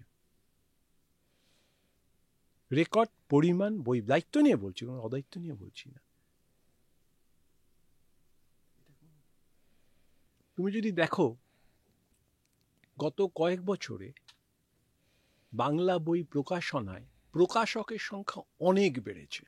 হ্যাঁ, তুমি যদি দেখো পত্রিকার হিসেবে, আমি পত্রিকা বলছি, এই যে শারদীয় সংখ্যাতে আগে যত পত্রিকা বেরোতো, এখন তার সংখ্যা অনেক বেশি বেড়েছে। তুমি যদি দেখো লেখকের সংখ্যাও বেড়েছে, কিন্তু বাড়েনি এমন নয়। ফলে যে কমছে পুরো, এমনটা ভাবার কোনো কারণ নেই। হ্যাঁ, যে পরিমাণ মানুষের সংখ্যা বেড়েছে, যে পরিমাণ মানুষ পড়াশুনো করছেন, সেই পরিমাণ কি এই ধরনের সাহিত্য পাঠ চলছে যা আগে চলতো না? লাইব্রেরিতে যাওয়া কমে গেছে কেন? হ্যাঁ, তার বদলে তো সবাই কিন্ডল বা পিডিএফ ডাউনলোড করে পড়ছে অনেকেই। আবার সেই হিসেবটা তোমায় ধরতে হবে। প্রক্রিয়া পদ্ধতি বদলে গেছে। বইমেলায় তো দেখেছো কত ভিড় হচ্ছে। বইমেলায় দাদা যেটা এবারও আমি দেখলাম, বইমেলায় মানুষ কিন্তু যাচ্ছেন, সবাই কি বই কিনছেন। মানে আমি তো এবারও গিয়ে আফসোস করছিলাম একটু ফিরে এসে, যে ওখানে হয়তো সেলফি তোলার জন্যই ভিড় বেশি। এটা তো মেলা, বইয়ের দোকান না। সবাই তো যাবে মেলায়, তো নিয়মই সবাই যাবে। আমি এইভাবেই দেখি, মেলায় গিয়ে কি জানো, ক্যান্ডি ফ্লক্স খাবে, সেলফি হয়েছে সেলফি তুলবে, স্বাভাবিক তো। আমি কিন্তু দেখব যে যদি, যেখানে আমি রেস্ট্রিক্টেড 10 জন যেতে পারে, সেখানে যদি আমি 100 জনকে নিয়ে গিয়ে ফেলতে পারি, তার মধ্যে বই বিক্রি যেখানে 5 জন হচ্ছিল, সেখানে ওটা বেড়ে 15 জন 20 জন হতে বাধ্য। তাহলে বই বিক্রি বেড়েছে বলছেন? নিশ্চয়, হিসেব তাই বলছে। যতটা হওয়া উচিত ছিল জনসংখ্যার তুলনায়, বৃদ্ধির তুলনায়, পড়াশুনো মানে মানুষ যতটা লেখাপড়া শিখেছেন সেই তুলনায়, ততটা কি হয়েছে? এটা একটা বড় প্রশ্ন। বাংলা বই কি ততটা হয়েছে? আমি বলবো না, ততটা হয়নি যতটা হওয়া উচিত ছিল। মানে সেটা যে হয়েছে কমার দিকে। অনেক আয়োজন বাড়ছে। এবার এই আয়োজনকে থামানোর জন্য, এই আয়োজনটাকে মানে ঠিকমতো সফল করার জন্য চেষ্টা চলছে নানা রকমভাবে। আগে অনলাইন বই বিক্রি হতো না, এখন তো অনলাইনেও বই হ্যাঁ, কেনাকাটা হ্যাঁ। চলছে। এটা তো একটা বিরাট কেনাকাটা চলছে। এগুলো সব ছিল না, এগুলো অনেকগুলো ব্যবস্থা ছিল না। আমরা না, বাংলা সাহিত্য চলুক ভালোভাবে, আমরা যারা একটু সমাজে যাদের দায়িত্ব নেওয়া উচিত, যে বাংলা সাহিত্য মানে শুধুমাত্র 6 জন লেখককে তুষ্ট করার ব্যাপার বা তাদের নিয়ে হই হই করার বিষয় সবসময় নয়। বাংলা সাহিত্য আমাদের বাঙালির মনন, চিন্তন, জীবনযাপন। শুধু তো গল্প উপন্যাস নয়, মানুষের সংস্কৃতিটা একটা সাহিত্যের মধ্যে পড়ছে। তো বই, পুরোটাই। কত বই হচ্ছে, এইটা প্রথিত হতে পারে। এটা যাদের দায়িত্ব ছিল, আমরা কি সে সবাই দায়িত্ব পালন করছি? দায়িত্ব তো পালন করছি না। আমরা কি এমন, আমি আমার ক্ষেত্রে বলছি, আমি যদি আমার বই বিক্রি না হয়, তুমি যদি সঙ্গীতা আমার বই না কেনো, পয়সা দিয়ে সংগ্রহ করো, তাহলে কিন্তু আমি ভাববো যে আমি সঙ্গীতা অব্দি রিচ করতে পারিনি, আমার লেখাটা রিচ করতে পারিনি। তাহলে কি আমি পাঠকের জন্য লিখবো? না, একেবারেই না। কেউ তাই লেখে না। পাঠকের জন্য যে পাঠকের জন্য লেখে সেটা বই নয়। প্রথমেই তো বলেছি, মলাটের মধ্যে থাকলে একদম। বই নয়। লেখে মানুষ নিজের জন্য, মনের তাড়নায়। সেটা তোমার মতো সচেতন বুদ্ধিসম্পন্ন সাহিত্য মনস্ক মানুষকে হয়তো স্পর্শ করতে পারলো না আমার ব্যর্থতা। আর আমাদের আয়োজন কি আমরা করছি? আমরা কি বাংলা সাহিত্য নিয়ে লাফালাফি করি? বিন্দুমাত্র ভাবি আমরা অন্য যে সমস্ত বিষয় নিয়ে লাফালাফি করি, আমরা অনেক বেশি চিন্তিত করি যে সমস্ত, বলা উচিত না কাউকে করে বলছি না, যে আমরা পারফরমেন্সে বেশি বিশ্বাস করি। আমরা সবাই মানে পারফর্মার হয়ে যেতে চাই, কেমন? এবং আমি তো মনে করি সাহিত্য ভাষা জাতির মেরুদণ্ড। ওই শিরদাঁড়াটায় গোলমাল হয়ে গেলে সব ভেস্তে যাবে। তখন আর কি কিন্তু কে কটি সম্পর্কে জড়িয়ে পড়লো সেটি আলোচনার বিষয় হয়ে যাবে। তখন শুধুই কে পারফরমেন্সে কি হলো, মঞ্চে কাকে দেখা যাচ্ছে, পর্দায় কাকে দেখা যাচ্ছে, তখন কিন্তু আর অভিনেতা নয়, পরিচালকের কাট আউট বড় করে হবে। যেদিন পরিচালকের কাট আউটটি বড় করে হয় না, সেদিনই বুঝতে হবে শেষ হয়ে গেল চলচ্চিত্রে, সেদিনই শেষ। আমার তো কেউ দেখাতে পারবে না চার্লি চ্যাপলিনের কাট আউট কোথাও তৈরি হতো বা চার্লি চ্যাপলিনের নিজের ছবি নিয়ে প্রচার করতেন। তো পারফরমেন্স আমি বলতে চাইছি, সবটাই পারফর্মারের কাজ হয়ে গেল। কেউ আর মানে মঞ্চে উঠে আমি কিছু পারফর্ম করতে চাই, দেখাতে চাই, আমি চিৎকার করে কিছু বলতে চাই, এইটা হলে তো আমি সাহিত্যকে কোনো রকমভাবে, তাকে তো আগেকার মানে আমি যে তাকে সাহিত্যকে যে পড়ো বলে উৎসাহ দেবো, এটা তো সবার। এই যে তুমি আজকে এখানে পডকাস্ট করছো, একজন খুবই, আমি বারবার বলছি, আমি খুবই অকিঞ্চিত করা একজন লেখক। যাই মানে হোক, বিনয়ী হওয়া ভালো দাদা, মানে এটা অতি বিনয়ী হয়ে যাচ্ছে না এটা ব্যাপারটা? অতি বিনয় হলো, অতি বিনয় যোগ্যতা ছাড়া অতি লম্ফন অনেক খারাপ অতি বিনয়ের থেকে, মনে রাখবে। হ্যাঁ, লাইক পাওয়া অনেক খারাপ যোগ্যতাহীনের, তার থেকে আমার লাইক না পাওয়াটা অনেক বেটার, ভালো। কিন্তু আমি বলছি সেটা কেউ করে, কোনো অনুষ্ঠান হয় সাহিত্য নিয়ে কোথাও, সাহিত্যিকদের কোনো দাম আছে, মর্যাদা দেওয়া হয়, সাহিত্য নিয়ে কোনো চলচ্চিত্রই হয় না, তাও থিয়েটার চেষ্টা করে। সাহিত্যকে তারা ভুলে গেছে, সবাই বলে খারাপ জিনিস, সবাই তাই ভাবে, তো মূলত তাই। এবার ভাবতে পারে এটা আমার তো কোনো অনুশোচনা নেই, আমার মনে হচ্ছে যেন আমার কথার মধ্যে কোনো অনুশোচনা আছে, তা তো না, আমার তো হয়ে গেছে। আমার ভাই 75টা বই তুমি জানো, তোমার উইকিপিডিয়ায় বলছে হয়ে গেছে, শতাধিক পুরস্কার পাওয়া হয়ে গেছে, আমার তো প্রচুর লেখা হয়ে গেছে, তরুণ মজুমদারের মতো পরিচালকের হাত দিয়ে আমার ছবি হয়ে গেছে। উনি থেকে যাবেন, বাকি সব আসবে যাবে ভুলে যাবে, সবাই জানে, উনি থেকে যাবেন বলে লাভ নেই, শত চেষ্টা করলেও মারা যাবেন ওনাকে, কেমন? তো আমার অনুশোচনার কিছু নেই। আমি একেবারে সরাসরি বাংলা সাহিত্যের জন্য, আমাদের সব দিক থেকে বাংলা সাহিত্যকে আনা উচিত। আমাদের বোঝা যায়, আমরা আমরা আমরা ভাবতে পারি। আমি একটা সহজ সরল কথা বলছি, একটা ধরো দোকানের উদ্বোধন হচ্ছে, যে কোনো দোকান, ধরো আমি বলছি কি দোকান, যে কোনো মানে কসমেটিক্সের দোকানে উদ্বোধন হচ্ছে, সেখানে আমাদের তো অনেক সাহিত্যিক আছেন, মহিলা, কিন্তু আসলে সাহিত্যিক মহিলা বলছি না, কই তিনি, এটা তো অন্য, তাকে দিয়ে তো উদ্বোধন করানো হয় না, সেখানে একজন পার বলে সাজগোজের সঙ্গে সাহিত্যের কি সম্পর্ক? আরে তিনি তো একজন গুণী লোক। যদি কসমেটিক্স নয় অন্য কিছুর দোকান ধরো, আমি উদ্বোধনের কথা বলছি, মানুষকে বলা, সমাজকে বলা, ইনি যে সাহিত্যিক, এনার যে দাম আছে সমাজে, যাদের দায়িত্ব তারা তা পালন করে না, বরঞ্চ আটকে দেবার চেষ্টা করে। কিছু বইমেলায় কে মঞ্চে উঠে কি বললো না বললো, মঞ্চের জন্য তো তুমি বইমেলায় গেলে তুমি অনেক অভিনেত্রী দেখতে পাবে, কিন্তু অভিনয় মেলায় কোনো সাহিত্যিককে ডাকা হয় না। কঠিন কথা কিন্তু সত্য কথা, তাই না? তুমি কোনো ফিল্মফেয়ার অনুষ্ঠানে দেখেছো সাহিত্যিককে ডেকে মঞ্চে তোলা হয়েছে? দেখেছো কখনো সঙ্গীতা? দেখোনি। কিন্তু আমরা খুব খুশি, এটা আমিও বলি, নিশ্চয়ই একটা বইমেলা হচ্ছেন, সাহিত্য তো সবার। একজন অভিনেতা তিনিও তো লেখেন, একজন অভিনেত্রী তিনিও তো সাহিত্য নিয়ে কাজ করেন, তাকে পেলে তবেই তো সাহিত্য সমৃদ্ধ হচ্ছেন। কিন্তু ওখানে ডাকা হয় না, বলাও হয় না, মনেই করা হয় না, চলচ্চিত্রই করা হয় না, তো আর কি মনে করা হবে? না, ভাষাটাও কোথাও এই যে হারিয়ে যাওয়ার ব্যাপারটা চলে আসছে আজকে ইংলিশ মিডিয়ামের যুগে। দেখুন আমার মেয়েও ইংলিশ মিডিয়ামেই পড়ে, বাংলা ভাষাটা কোথাও কি বড্ড বেশি পিছিয়ে পড়ছে, তার সঙ্গে সঙ্গে বাংলা সাহিত্যটা এই কারণেই আরো অনেকটা চাপা পড়ে যাচ্ছে। বাংলা ভাষা পিছিয়ে আসার অন্য কারণ আছে, সেটা এখানে আমার আলোচনা না করাই ভালো। কিন্তু একটা কারণ নিয়ে আমি বলতে পারি, অনেকগুলো কারণ আছে, রাজনৈতিক কারণ আছে, প্রশাসনিক কারণ আছে, পূর্ব ইতিহাস আছে, অতীতের ইতিহাস আছে, অতীতের ভুল আছে, সবই আছে, মিলে হয়েছে। কিন্তু তার একটা কারণ হচ্ছে বাংলা ভাষা পিছোতো না যদি আমি সাহিত্য না পিছিয়ে যেত। বাঙালি ছেলে গর্বের সঙ্গে সারা ভারতবর্ষের গায়ক গায়িকার নাম বলে,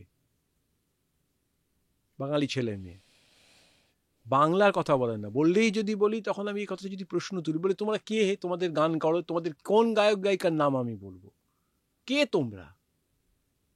তো এই একই কথা তো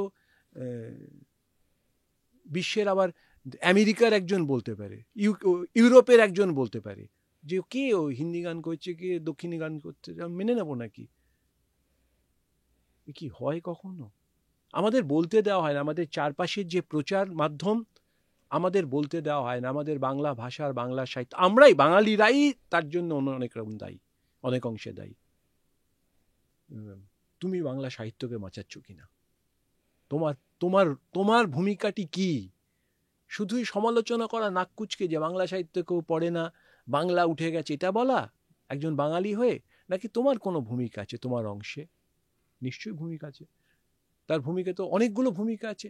আমি যদি একটা অনুষ্ঠান করি, ধরো আমি একটা অফিসে কাজ করি, সঙ্গীতা সামান্য, ধরো তোমার এই অফিসে তুমি কাজ করছো, এখানে তুমি একটা অনুষ্ঠান করবে, তুমি আরো 5 রকম মানুষকে ডাকো, তোমার উচিত একজন বাংলায় সাহিত্যিককেও ডাকার, ছোট সাহিত্যিককে ডাকো, সামান্য যিনি লিখতে শুরু করছেন, সাহিত্যিকের ছোট বড় হয় না, যিনি লিখতে শুরু করছেন, ছোট পরিচয়, এখনো পরিচয় তেমন হয়নি, তেমন কাউকে ডাকো, কিন্তু ডাকো।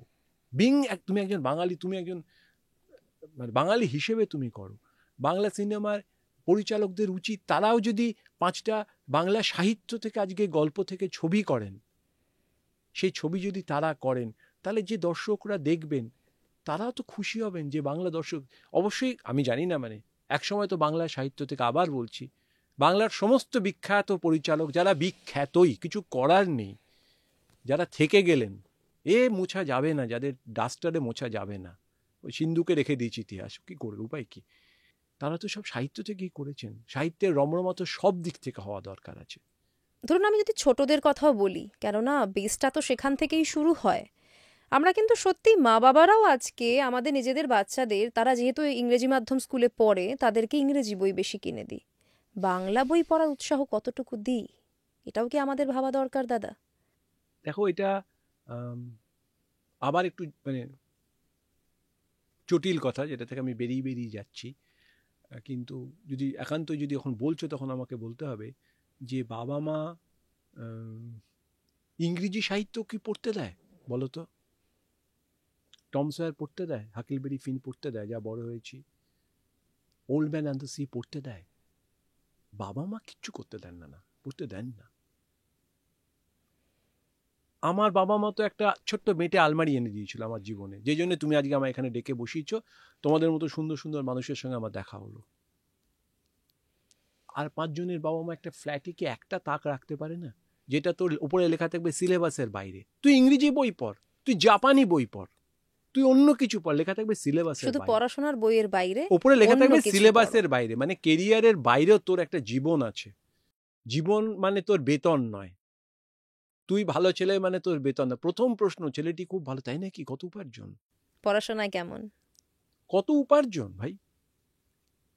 এখনো খুব দুর্ভাগ্য যে উপার্জন দিয়ে আমরা, এখনো মেয়েদের জিজ্ঞেস করা হয় না উপার্জন, মানে ধরে রাখে উপার্জনই হলে ভালো হতো, বলতে আমি বাধ্য হচ্ছি, মানে মানে এরা যারা জিজ্ঞেস করে ভারী ছেলেদের, দুঃখ হয় এটা শুনলে শুনে, আমার। হ্যাঁ, এই তো এখনো তো সেটা জিজ্ঞেস করে না, এখনো ছেলেদের ক্ষেত্রেই জিজ্ঞেস করে। এটাও তো তারাই জিজ্ঞেস করে যারা যে কুৎসিত কাজটা করে, যে ছেলে কেমন মানে কোনো বেতন, তারাই এখনো মেয়েদের বেতনটা ঢুকতে পারেনি, 2 দিন পরে চান্স পেলেই ঢুকবে। এই যেখানে বিচারের মাপকাঠি, এই তো মাপকাঠি। তুমি সহজ করে, আমি তো অত কথা বলছি না, এই যে খবর সিরিয়াল সিরিয়াল ইত্যাদি ইত্যাদি প্রভৃতি বলে যে আগে সিরিয়াল খারাপ, অমুক তমুক, একটি মেয়ে অভিনয় করতো, আমি সহজ, একটি বাঙালি মেয়ে অভিনয় করতো, সে অভিনয়ের সুযোগ বিশেষ পায় না, তার বেশি উপার্জন নেই, সে ধরো একটু মফস্বল শহরে বা কলকাতার একটা কোণে থাকে, এরকম আমি উদাহরণ দিয়ে বলছি, আমি জেনেই বলছি, সে তার মনের মধ্যে অভিনয়ের শুধু শখ আছে। বাড়ির সবাই বলছে তুই অভিনয় করবি, কি হবে অভিনয়, কি তুই অভিনয় খাবি, কি তুই বিয়ে করে ফেল। একটা না 100টা আছে। সেই মেয়েটি যখন অভিনয় করে সিরিয়ালে দাঁড়িয়ে নাম হয়, তখন পাড়ায় কেউ নাবলে বলে ওই মেয়েটির বাড়ির পাশে আমার বাড়ি। যে নিজের পায়ে দাঁড়িয়েছে, অভিনয় করে নিজের পায়ে দাঁড়িয়েছে।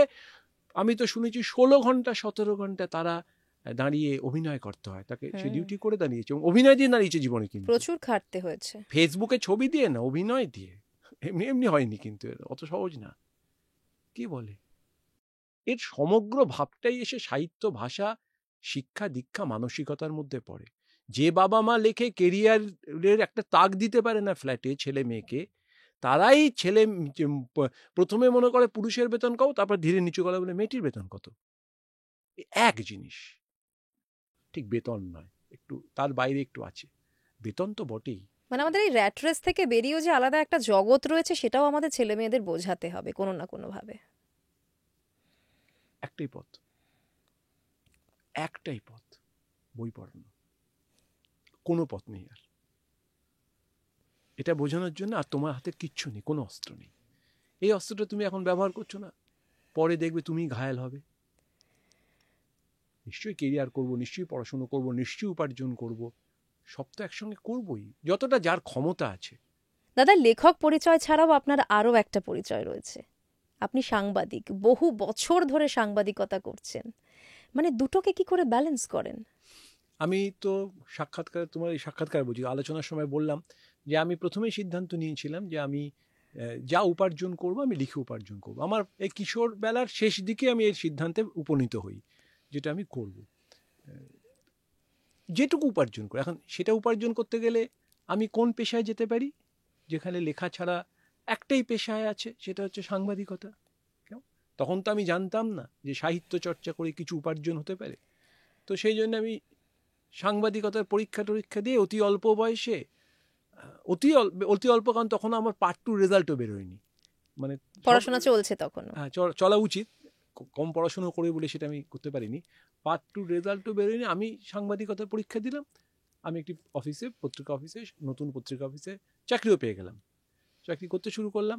পার্ট 2 পরীক্ষা রেজাল্ট বেরোলো, কিন্তু আমি যে লিখে রোজগার করব, উপার্জন করব, লিখব, লেখালেখি কাজ আমি জানি। বড় বড় সাহিত্যিকরা সাংবাদিক হয়েছেন, মানে সাংবাদিক ছিলেন, এটা আমি নাম জানতাম তাদের, প্রচুর মানুষ সাংবাদিকতায় করেছেন। তখন দেখলাম আমারও অবধারিত, আমি সাহিত্যিক, লিখতে কিছু না পারি, সাংবাদিকতা দিতে শুরু করি, তাহলে হয়তো যদি লিখতে পারি। করার পর পার্ট 2 পরীক্ষার রেজাল্ট বেরোলো। আমার পরিবার তো পড়াশুনোর বিদ্যার জগতের মানুষ, একদম। তা সবাই বললে এবার স্নাতকোত্তর পড়তে হবে। আমি বললাম অসম্ভব। আমার সবাই আমাদের কিছু না, মানে পড়াশুনোটা যে যাই করুক, অন্তত পুঁথিগত পড়াশুনো তাদের সকলেরই অনেকটা, গবেষণা করার ইত্যাদি প্রভৃতি। আমার বাবা ক্ষেত্রগুপ্ত, আমার মা জ্যোৎস্নাগুপ্ত, বা আমার নামটা একবার বলা উচিত, সেদিন আগে বলে নিলাম। যেখানে ভর্তি হওয়ার কথা ছিল সেখানে ভর্তি হতে গেলে আমি তখন বলেই ফেলি যে ইকোনমিক্সে শুধু কাঁটাকল বিভাগ ছিল, সেখানে স্নাতকোত্তর পড়ানো হতো এবং খুব কম। এখন তো অনেক জায়গায় ইউনিভার্সিটি হয়েছে, পড়তে পারে, তখন শুধু ওখানেই পড়তে হতো অর্থনীতি। ফলে জায়গা আসন কম, সেখানে ভর্তির সুযোগ কম, সমস্ত কলেজের ছেলেমেয়েরা ওখানেই পড়তে হতো, যাদবপুর বাদ দিয়ে। খুব ভিড় হতো, কলকাতা বিশ্ববিদ্যালয় আওতাধীন সবাই ওখানে পড়তে চাইতো কাঁটাকলে। আমার খুব আশা হলো কম নম্বর আমার হবে না। আমার যমজ ভাই পুষ্কর, তাকে বললাম যে তুই দেখ কিছুতেই যেন নাম না ঢোকে, নাম ঢুকলে আমাকে পড়তে হবে, আমাকে চাকরি ছাড়তে হবে, এরপরে আমি কি কোন চাকরি পাবো আমার জানি নেই, সরকারি চাকরিটাকে কিছু একটা স্কুল কলেজে পড়ানো, আমার জীবন শেষ।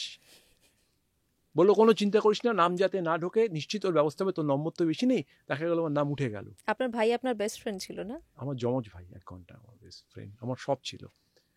আচ্ছা, এখনো সব নেই, কিন্তু এখনো সব। এবারে আমার শুধু আমার স্ত্রী মিত্রারও বন্ধু, আমরা সব একসঙ্গে পড়াশুনো করতাম, মিত্রগুপ্তের বন্ধু। ফলে এবার নাম উঠে গেল, বাড়িতে বললো পড়তে হবে, তাহলে আমার লেখার কি হবে, সাংবাদিকতার কি হবে? তা আমি অফিসকে বোঝালাম যে আমি, কেউ বুঝতে পারবে না, আমি কাজ করে পড়বো, আমার চাকরিটা দয়া করে খাবেন না।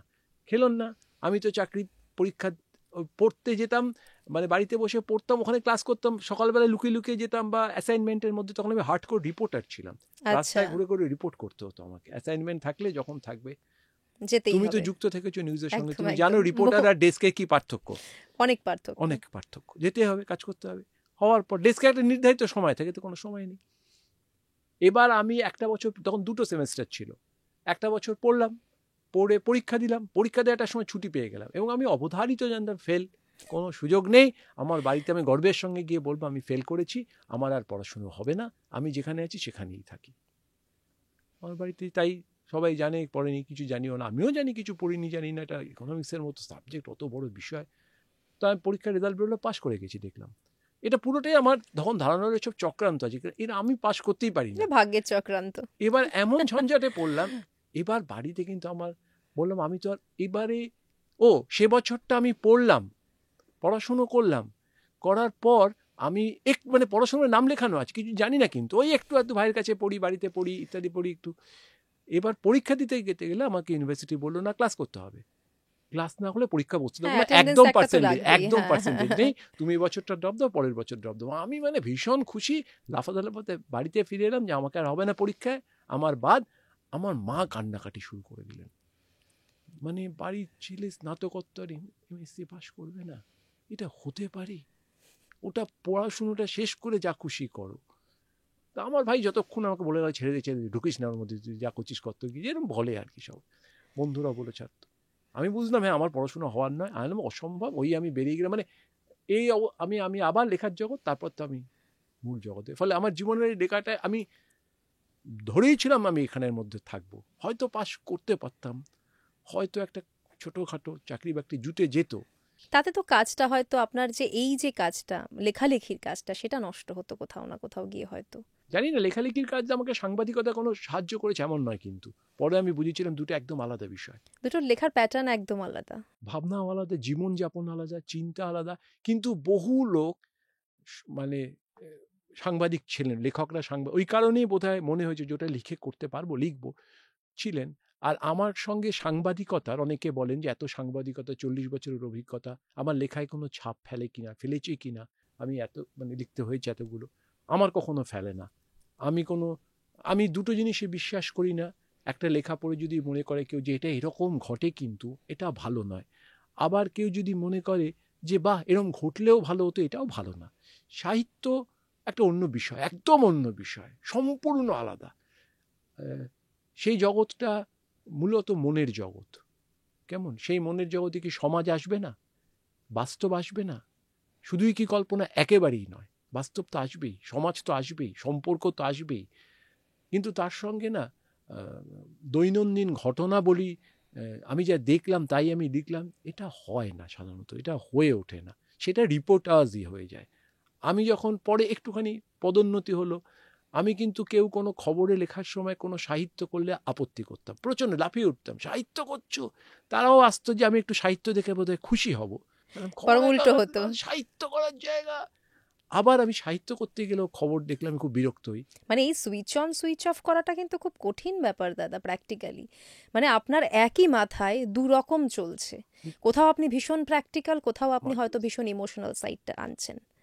কিন্তু এটা সারা পৃথিবীতে হয়েছে, মার্কোয়েজও করেছেন, আমাদের বাংলায় তো অনেকে করেছেন। মানে সাংবাদিকতার সঙ্গে লেখালেখি কিন্তু অনেকে করেছেন। মানে আমি কিছু অভিনব যে করেছি তা না, মানে আমার কোনো কৃতিত্ব বিশেষ আছে তা না, এটা বোধহয় হয়ে যায়, করতে গেলে হয়ে যায়, আমার নিজের ধারণা।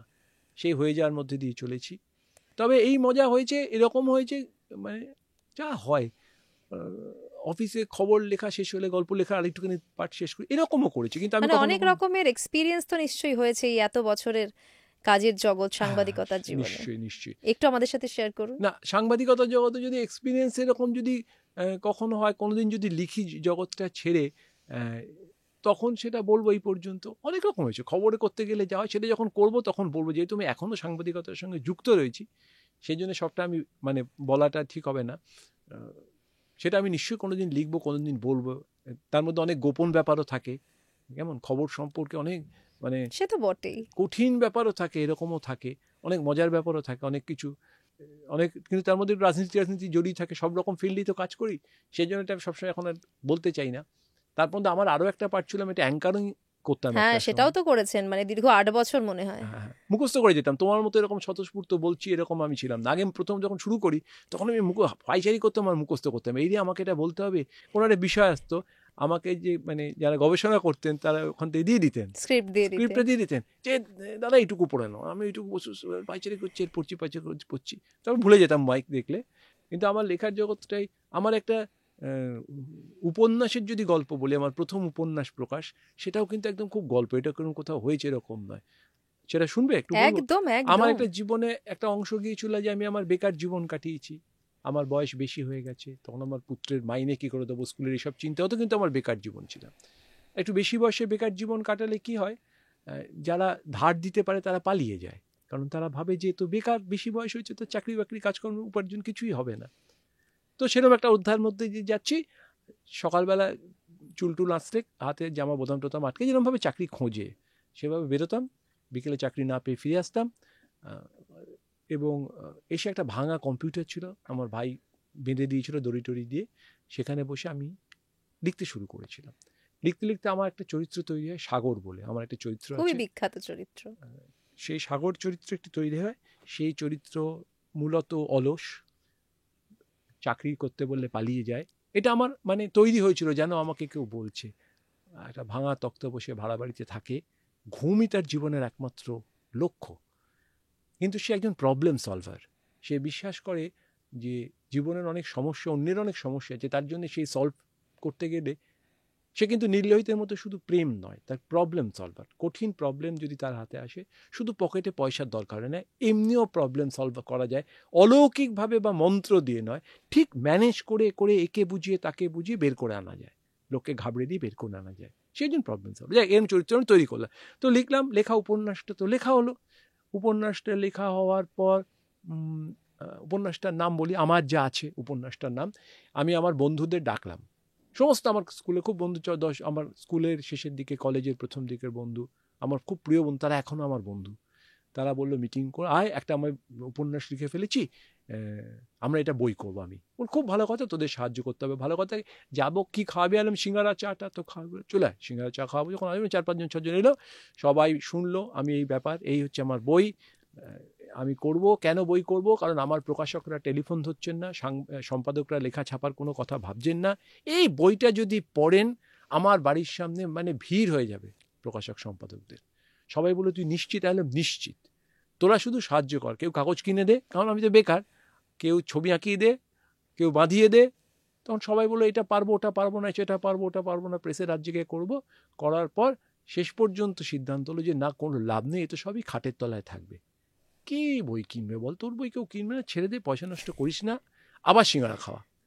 ফলে সেই মিটিং ওখানেই আমার শেষ হয়ে গেল, সিঙ্গারাতেই শেষ হয়ে গেল। আবার সিঙ্গারা খাওয়াতে হলো। আমিও বললাম হ্যাঁ ঠিক, আমি দেখলাম ঠিকই বলেছে, ও কারণ আবার অতগুলো বই কোথায় রাখবো, ছাপা টাপা হলে বাড়িতে জায়গা হবে কিনা, ইঁদুর হবে। তো একটা সুযোগ হলো, আনন্দবাজার থেকে আমাকে উপন্যাস লিখতে বললেন পুজো সংখ্যায়। সেই উপন্যাসটাতে আমি জমা দিয়ে দিলাম তড়িঘড়ি। সেটা আনন্দলোক পত্রিকায় প্রথম ছাপা হলো। ছাপার পর যা হয় ঘটলো আর কি, যেরকম ঘটে থাকে আর কি, যা ঘটলো। এটা পুরস্কারও পেলো পরে। তবে আমার সেই মিটিংটা নিয়ে কোনো অনুশোচনা নেই, যদি সেদিন ছাপা হতো ভালো হতো, না না ঠিকই বলেছে, ও পড়েই থাকতো, কেউ কিনতো না। পরে এখন অনেকটা তার এডিশন হয়ে গেছে, এখন প্রচুর চলে, বিক্রি। এই চরিত্রটা আমার মধ্যে তৈরি হলো। কিন্তু এইটাই ভালো, প্রথম মানে জীবনের কঠিন সময়ে আপনি একটা জীবন্ত চরিত্র তৈরি করে ফেললেন। খুঁজে পেলাম, বা সে আমার কাছে এলো। আমি কি আর তৈরি করেছি? সে না এলে আমি তো ধরতে পারতাম না তাকে। তাকে নিয়ে চলেছি, ভালোই হয়েছে, লিখে ফেলেছি। ফলে এই কঠিন সময় তো কাজে লেগেছে বোধহয় খানিকটা হয়তো। দাদা, আপনি বলছিলেন যে এই যে সেই সময়টায়, যে সময়টা একটু কঠিন সময় চলছিল, সে সময় নাকি অনেক মজার মজার অভিজ্ঞতাও আপনার হয়েছে। উম, সবটা বলা ঠিক হবে কি এখন? খানিকটা বলুন। সবটা বলা ঠিক হওয়ার উচিত না। কাজকর্ম পাওয়ার ব্যাপারে তো হয়েছেই, আবার মজার অভিজ্ঞতাও হয়েছে, আবার এমন মানুষকে দেখেছি সেটাও বলা উচিত। আমি যেমন আগের স্তরে একরকম বললাম সমালোচনা, যে এখানেও বললাম পালিয়ে যায়। আমার লেখা নিয়ে, আমার লেখা পড়ে তারা ঝাঁপিয়ে পড়েছেন। খুব বড় বড় মানুষ আছেন, এরকমও মানুষ, নাম করা বিখ্যাত মানুষ সব আছেন।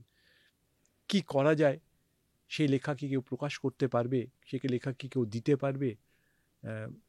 আমি তো বারবার বলি, আমার পরিবার পাশে না থাকলে, আমার গোটা বাবা মা, আমার দাদা ভাই, আমার নিজের স্ত্রী তো বটেই, আমার ভাই স্ত্রীরা না থাকলে তো আমি ওই সময়টা আমি পেরোতেই পারতাম না। আমি তো এদের ধারের পয়সাই আমার সুন্দর চলে যেত। পুরোটা চালাতে পারলে ভালো হতো দেখছি, পর্যায়ে যাই হোক, সেটা হয় না সবসময় যা চাই মানুষ। তাছাড়া আমার অনেক আত্মীয় স্বজন, আমার বড় শালিক আজকে আমার মনে পড়ছে, তিনি আমার সঙ্গে আছেন। তিনি আমার ওই লেখা নিয়ে, আমি সাহিত্যের কথাই বলছি শুধু, হ্যাঁ, তিনি আমার তখন তো লিখতাম আর প্রিন্ট আউটে প্রিন্ট বার করতাম, সেই লেখা নিয়ে উনি যে স্কুলে পড়ান এখনও পড়ান, সেই স্কুলের দিদিমণিদের দিতেন পড়বার জন্য, দেখো কি ভালো লিখেছেন। সেই দিদি আমার দিদি খুব কাছের। আমি ভাবি যে আজকে সেই গল্প সব বড় বড় পত্রিকায় বেরিয়েছে, আমি নাম বলতে চাইছি না, বড় বড় পত্রিকায়, মানে যা লোকের স্বপ্ন থাকে সাহিত্যিকদের, তখন তো কিছু করতে পারিনি, পরে বেরিয়েছে। তো সামান্য আমার উনি তো এটা গ্রহণ করেছেন। আমি আমার বন্ধুরা, তাদের আমি পড়ে শোনাতাম। আমার তো কাজ নিয়ে অফুরন্ত সময়, পড়ে শোনানোই আমার পক্ষে যথেষ্ট। পড়ে শোনালে একটু চা, একটু ধূমপানের সিগারেট, আমার একটাই করার ছিল, এক কাপ চা খাবি, একটা সিগারেট যদি খাওয়া, সেটা গল্প পড়ে শোনাবো। ওরা যে করুণা করে করতো না, ছোটবেলা থেকে একসঙ্গে বড় হয়েছে, ভালোবেসেই করতো এবং আঁকড়ে থাকতো। আমার একজন বন্ধু সুব্রত সেনগুপ্ত, সে চলে গেছে, সেও আমার একেবারে প্রাণের বন্ধু, আমাদের দু ভাইয়ের বন্ধু ছিল। এসব নাম আমি বলছি এই কারণে মনে পড়ছে বলে। একটা সাহিত্যকে, একটা লেখাকে কিভাবে চারপাশ থেকে একজন লেখে তাকে আগলে রাখা যায়, তার গল্প এটা, আর অন্য কোনো গল্প না। এটা কারোর মানুষের কৃতার্থতা, কোনো কৃতজ্ঞতা জানানো, সে জানতেও পারবে না, ইন্টারেস্ট নেই, আঁকড়ে ধরে পড়তো। কৃষ্ণরূপ চক্রবর্তী, কাকলি চক্রবর্তী, আমার প্রতিবেশী বাঙুরের, আমার বহুদিনের আমার দাদা নীরেন্দ্রনাথ চক্রবর্তী পুত্রবধূ, আমার মনে আছে এই সানুদা ডাকনাম কৃষ্ণরূপ চক্রবর্তী, তিনি বোধহয় তিনি না থাকলে আমি এই লেখার এতটা যেতে পারতাম কি না আমার সন্দেহ। তিনি কিন্তু কোনো ছাপাছাপিও, তিনি আমার লেখা শুনতেন, লেখা পড়তেন। মানুষ পাওয়া যায় না এমন নয়। বাংলা সাহিত্যের জন্যে যে সবসময় খুব গুরুগম্ভীর কাঁধে ব্যাগ নিয়ে ছুটতে হবে এমনটা নয়। ঘরের কোণে যে যাকে সাহায্য করার, গোপনেও সাহায্য করে, কেমন, আর আমাকে ভালোবেসেও যেমন করে। কিন্তু এতগুলো মানুষ কি শুধু ভালোবেসে করবে? যদি লেখা কিছু না কিছু তাদের ভালো লাগতো। এটা যেমন মজার কথা, এমনি সিরিয়াস কথা যে আমি এতগুলো মানুষকে তো খুব ভালোভাবে পেয়েছি, পকেটে পয়সা ছিল না। না, একদমই এটা মজার কথা নয়, এটা সত্যি একটা ভালো লাগার কথা কোথাও না কোথাও। এটা পাওয়া যায় যদি কেউ মন দিয়ে কিছু করব ভাবে, তাকে জুটে যায়, তার জুটে না তা নয়। এতটা ভালো সময় কাটলো দাদা, 1 ঘন্টা যে কোথা দিয়ে কেটে গেল সত্যি টের পেলাম না। আমারও তাই, ভালো লাগলো, অনেক কথা বলে ফেললাম, ভীষণ ভালো লাগলো। অনেক ধন্যবাদ দাদা। তোমাদের অনেক ধন্যবাদ। আর যারা দর্শকরা এতক্ষণ দেখছেন বা দেখলেন, তাদেরও অনেক ধন্যবাদ জানাই। অনেকটাই বলে ফেললাম, অনেক কিছু বলে ফেললাম, কারণ নিশ্চয়ই পরিবেশ পরিস্থিতি আমার ভেতর থেকে সেটা বের করে এনেছে। এটা তো তোমাদের কৃতিত্ব, নইলে এত কথা বলা যায় না হয়তো। খুব ভালো লাগলো, অনেক ধন্যবাদ দাদা। ভালো থেকো। আপনিও ভালো থাকবেন।